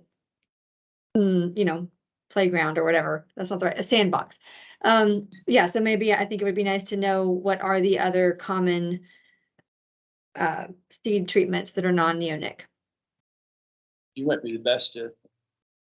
I don't work with anything else that really isn't like treated on the seed that isn't a neonic for the insecticide purpose. But what about the other one? I mean, fungicides, very common. Fungicide, Probably yeah, just as common. yeah, if not more common.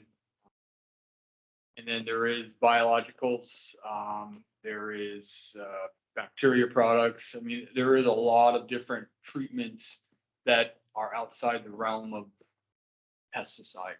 Right. But I think to answer your question, if it's, by and large, if it's an insecticide, it's a neonic. That I'm aware of, yeah. What we use. Sure. So I put a resource on our team site. And I'm hoping I can put up here. That attempts to answer. Well, there's a slide that shows a picture Here. of plant protection treatments. Where was it And from? then biostimulants, growth regulators, micronutrients. So it's out of Cornell. Okay, was this presented to the board before? No, Okay, this is new information for the board. new information. I just put it up this week on our team site. Kind of for the purpose of this conversation. Okay. Mainly just because it had this slide that kind of got at a list of what could be on it. Treated seed. And we have seen a slide like that from the Corteva folks, so it's not Yeah. like it's a different presentation. Yep. I think Sarah's specific question, which insecticides Right. Right. may occur?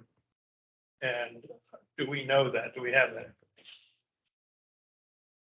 We don't have it in our database for seed distributors at this point. We don't quite have. No, we do not put that in. So this is something we could find out between now and January. So one of the questions would be which insecticides, Which fungicides? which fungicides, which insecticides, or nematicides? Possibly, but I don't know. Are nematodes an issue anywhere? It's not Florida. We're not Florida, but It's not far from here. Well, I do believe there is treatment. Oh, I bet. Okay. In all those other treatments, I wonder if there might be any, at least some kind of polymers. polystyrene or anything like that, because microplastics are such a disaster. Oh, like in like the seed lubricant. Yeah, or in any of those, in the list they had from Cornell. I think we ought to know that if that's, if they're there. They might not be, but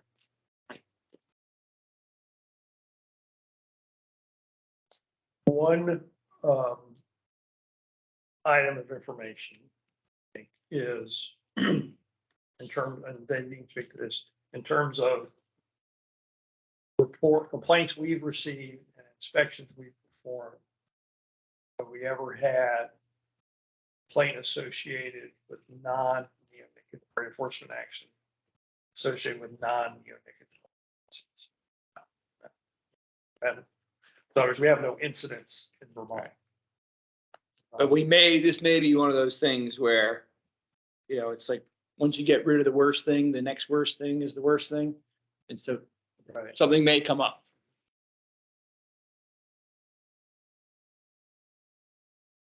It would be good for us to know, like, when we're making these assumptions about no other insecticides, it'd be good to know if there's anything else. If we can find out. Yeah, that's being used.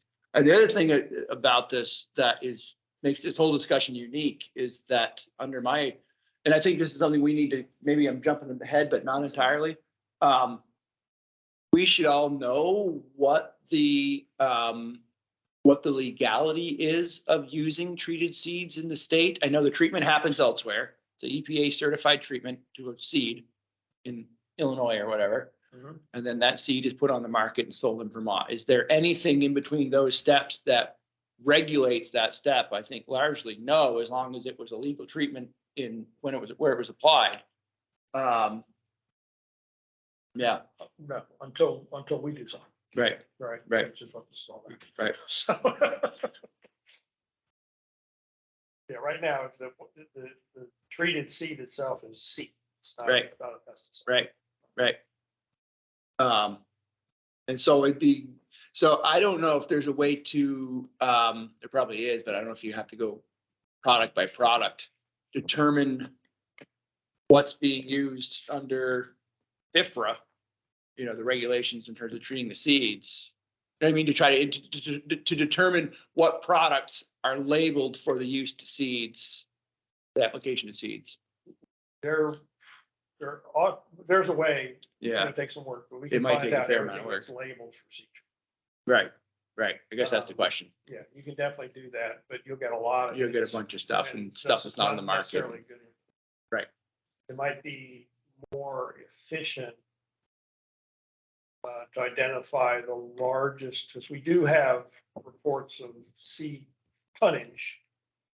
It'd probably be more efficient just to go into that and identify who's the largest distributor, or just contact them directly. And say, what, Sure. you know? Are they obliged to tell you? I think they would recognize it's in their interest. Yeah, sure. You know, not, I think lives necessarily. But it doesn't do them any good to say, I'm not gonna tell you, you know. Sure. I would assume the same thing, but you know, then also in industry. Yeah, but we'll see how far we can get, you know.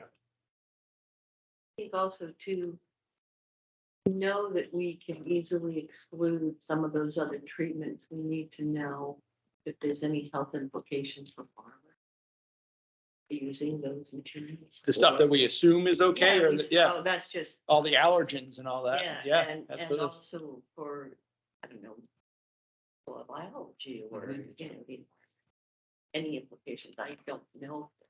We also need to know what the non-nicotinoid side of that same question is. Yeah, that's So what if this it is. goes- This first attempt is non. One thing to keep in mind though, is we don't have a lot of time. Right. To make recommendations. We may not be able to answer all the questions like ones you have, you know, no one may have information. Or we're not gonna be able to digest that much information in a short period of time. So one thing to consider is, we have a couple different, you know, you could say, well, we just don't know enough to make a recommendation. Or you could say, we know enough to make these recommendations, you know. I mean, I think there's some pretty basic best management practices for treated seed. And Clark, you might actually want to speak this a little bit, because you've had some experience with treated seed not being handled properly. Yeah, I have a case with my own observation, winter wheat cover crop seed was brought in the state, treated with chlorpyrifos for storage purposes. Farm that bought it didn't ask for a treated seed, they were aware that they bought a treated seed. They had a breakdown in the field near my house where they spilled a ton of the seed treated with chlorpyrifos. So they're trying to work on their equipment without any PPE because they weren't even aware of what substance they were working with. And there wasn't exactly violation. Right, but it's not a good practice. No, exactly. Yeah, So it got me thinking, Right.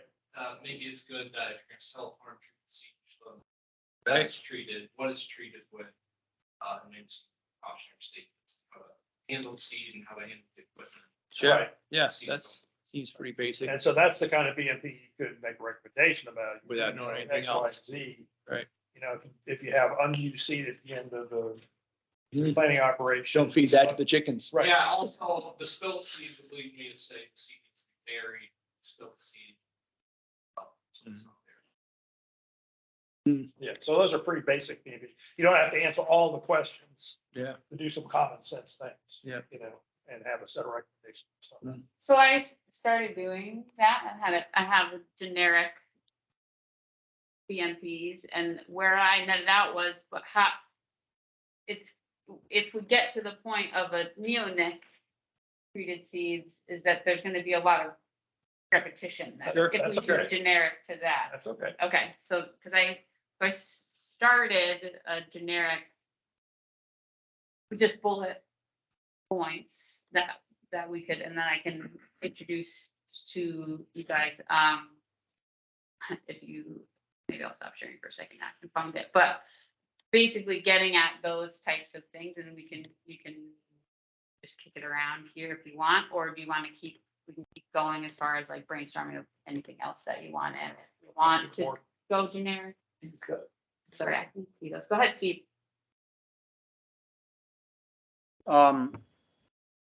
Sorry, we may have covered this already, but do we have a list available of treated seed use by county or anything? Is there there's no reporting, right? So that gets it, great. So this question, what information is needed, maybe specifically from the seed program? So we know we have some gaps. So basically what we know is this, that I know I've given this as part of that like neonic research at the agency from the past. So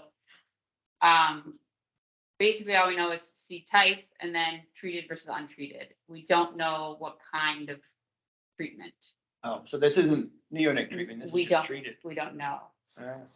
So it could be anything, right? Yeah. So it's So is there a No. definition of treated versus untreated here? I mean, untreated is obviously nothing, but what is treated cover? Is it like anything that's added to the seed, or is it specifically an insecticide? Or so we don't know. They just have to, the form is, I mean, do you know? I have the form. The form is just a box for treated and untreated. Yeah, treated means, this is the seed rule, here, let me share. And is that self-reported? Yes.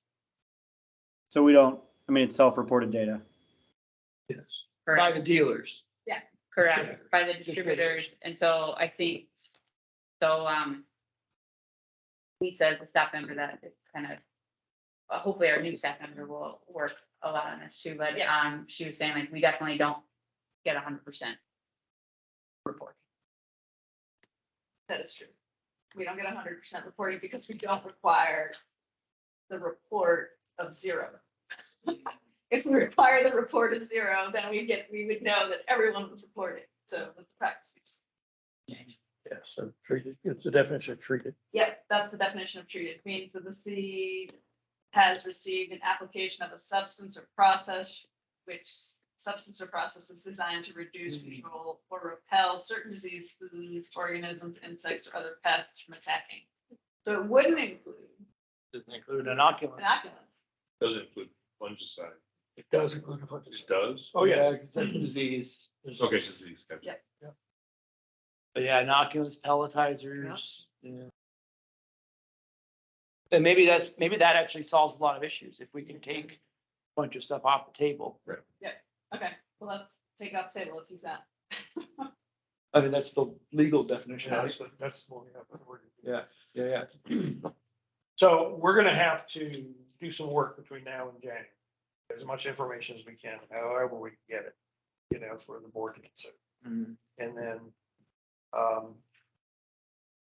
then we'll have,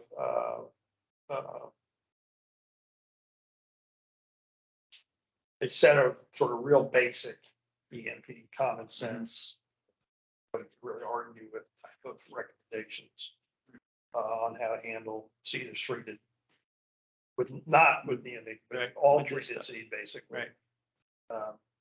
And then, we can expand on that over the next year with more information about it. Yeah, I think the last recommendation would be, we need time to develop, further recommendations. Yeah, something like that. Pretty common. Right. More study is needed. Yep.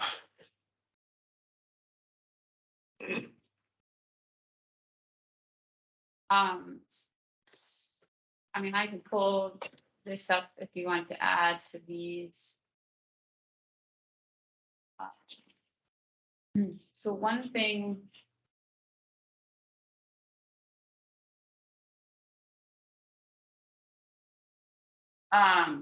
An example, so one question that we could consider. So the, what does ASSA stand for? See, Association, the Americans. American Seed Trade Seed Trade Association. So they have a pretty generic treated seed, so it doesn't specific, whereas most other BMPs are really calling out neonics. But so the ASTA one was one that I could find that was the more not calling out pollinators. I mean, they do, but it's not the focus of the BMPs. So this first question is, they have a disclaimer at the beginning of their best management practices. And so it was just something to call out. So this is just copied right from there. Highlighted, but it's just something to know. And this can be something, you know, I'm just planting the seed. We can send this out and ask for comment. Well, But yeah, so ASDA has to do a disclaimer like that concerning non-regulatory. Agency doesn't have to issue a disclaimer. okay. You know, we have some authority. So I guess, but it matters if we say that it's not going to be adopted by rule. But the recommendation is for enough. Yeah. Yeah, that's the whole point. So then that answer when it says if it should be, then that's a kind of moot point. Well, Asks that. well, the board should make a recommendation as to whether or not it should be consideration.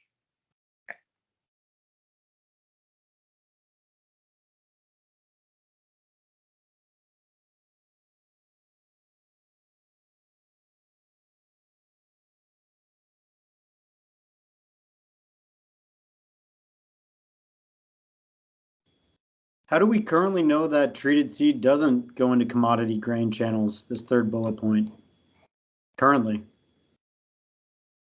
I thought it does.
Can you guys hear me talk on the call? Anybody? I can hear you. Okay, so what our problem is we lost internet You're gonna have to call back the third week in July. here at the agency. And so the room technology can't run. They just, everybody takes 4 weeks. So I only can do it on my computer audio because I can't have the other one is through the internet. So I apologize. We, oh, no. Okay. We thought you were here to save us. I can't. That's above me. Oh, no. Okay, so I apologize for those of you on the call. I think we're resuming. You know, it's bad when he's going around with a notepad. Yeah. Do you have internet? Yes, sir. Conducting a poll. Can't you just do that by text? Okay, so I'm gonna try, so right now we're connected, but I can only do it on my computer. I probably can, if I plug in, I can plug directly into the. Interest in purchasing cattle with them. Oh, heard that, Steve. Sorry, guys. It's okay. I think it's the other one. I'm just gonna leapfrog you. Yes. I'm gonna go over here.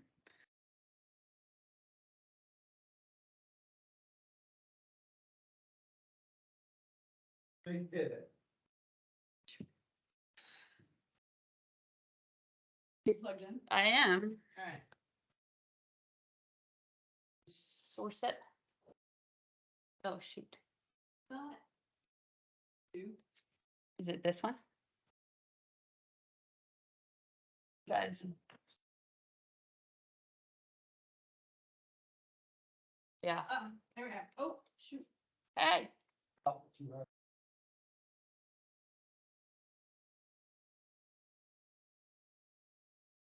Oy.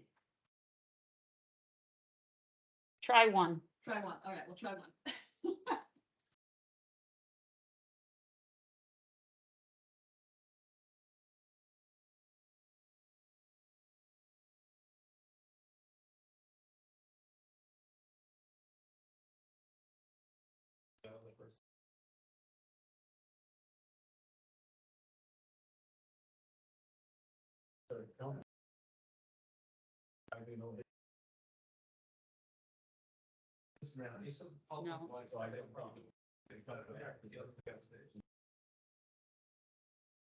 You wanna go back to this one?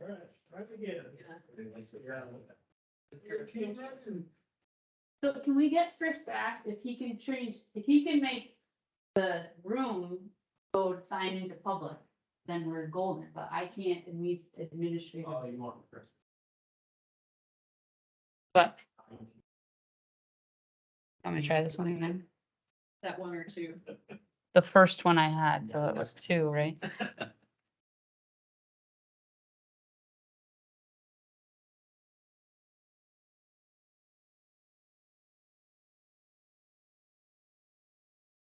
Don't touch anything. It didn't do anything. Can't keep it.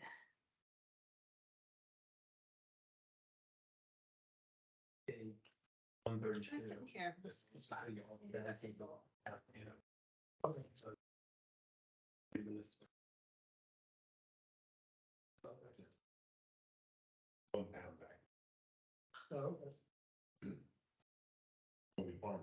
go. I think your ports. Could be. It's not making connection. Yeah, I swear I've done this like last week I did it. Yeah, do you want me to? I'm logged in. Steve's either very still or, no, he is still. Okay. His eyes are moving, he's reading. Or we're frozen. There you go. See, there's Do you wanna try? You have this? Good.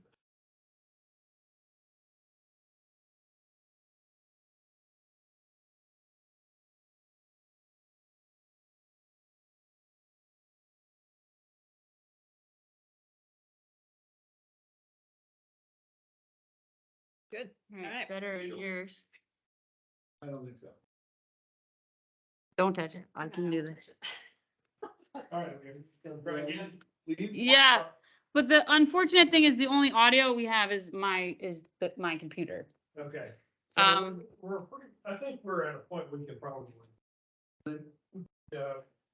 agree to bring a bunch of information back and, plus share information between now and the meeting. We can't really, and Dave, you can probably comment on this, we can't really go back and forth much. We can provide. We can provide information and we can have meetings like this. But I mean, like between now and the next board meetings, yeah. We can't make any decisions. No decisions. But we can disseminate information. Yeah. So if we have a report for the board to consider, we can send it out. Yes. If we, just can't have a discussion. The board can't do work on that. Right. This is all pursuant to the open meeting laws in the state. So, I guess.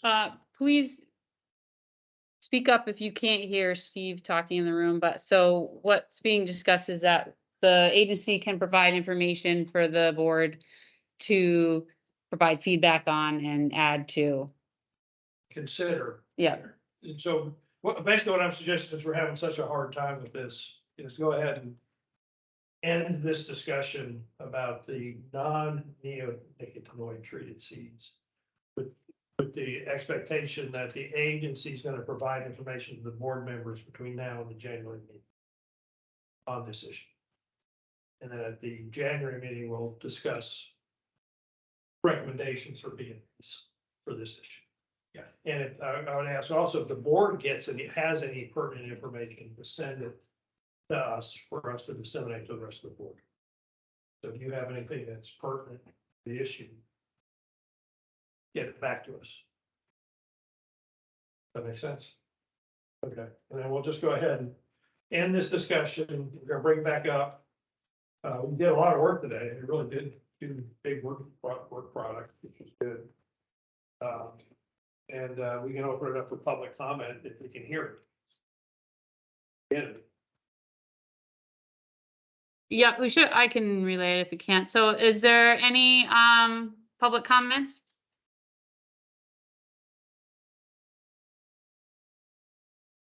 Hi, Morgan. This is Margaret Lagus. I just wanted to quickly make a comment. Somebody mentioned something about this treated seed getting into the commercial grain market. That's just not possible. They're completely separate markets. They're dyed completely differently. That is not a concern and not an issue. I just didn't want to let that go unaddressed. Thank you, Margaret. Thank you, Margaret. That was my question. I was just curious about how that is verified. That's at the dealer level? So grain, when it's processed, is brought in differently. So seed corn, which is what's used to grow a crop, versus grain corn, commodity corn, are grown by completely different farmers, and so they get distributed completely differently. They then have a dye applied to them so that they're a completely different color, and they end up in a completely different distribution system. They're just nothing alike. That makes sense. Yeah, I follow with corn. I guess I was a little curious about other commodity crops, but I would assume that goes down the board through all of them. It does. Thank you.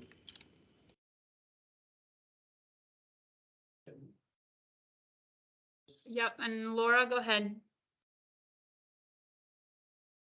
Okay, I have a question, that, I'm just wondering in this conversation if if the word neonic or neonicotinoid is encompassing all types of neonicotinoids. I recall from another meeting where, it was, pointed out that cyanoamidine versus nitroguanidine, if I'm pronouncing those correctly, are two examples of neonicotinoids, one being shown not to be toxic to bees, and the other being toxic to bees. And I don't even know if the cyanoamidine neonicotinoid is something that's found on seed. I've only, out of a really small sample size, ever seen the nitroguanidine neonics on seed. So that was just something I was curious about in the conversation when talking about neonicotinoids.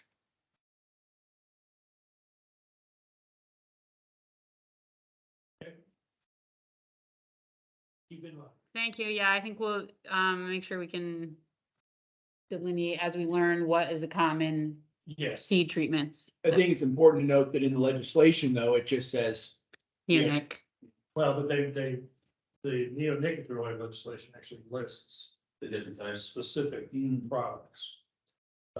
There have been multiple legislative citations. And in particular, the legislation that established neonicotinoids as being restricted use products actually called out active ingredients. So I don't know which ones of those are nitroguanidine. Hopefully we can figure that out. Laura, could you hear Steve talking? Yes, I thank got it, you. Okay, great. I just wasn't sure about the audio. Great. The other public comment?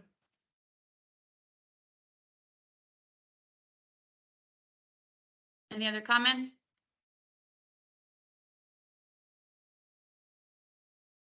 I think we're good. Okay, well, thank you very much. We'll go ahead and adjourn a little early.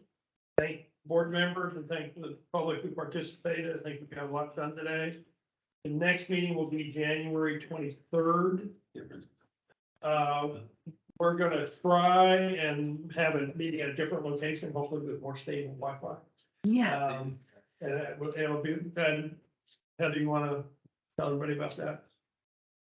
Sure. So, well, we're hoping to have it at the UVM Extension Office in Berlin. It's technically in Berlin, right? And so I have the request out to see if it's available, and then so we're just gonna try and have a setup so we can record the room as well and capture the sound as well. So that's just something that we need to procure, but just so we can have a larger room to accommodate. But that will all be posted. I mean, I'll communicate to the board members, but for public who want to join, that will all be posted on the website. And hopefully cookies. Yes. That's very good. Is that Yeah. every meeting? I think so. It's gonna be part of the. We're gonna have to rotate. Yeah. Okay, thank you all. Thank you. Thank you.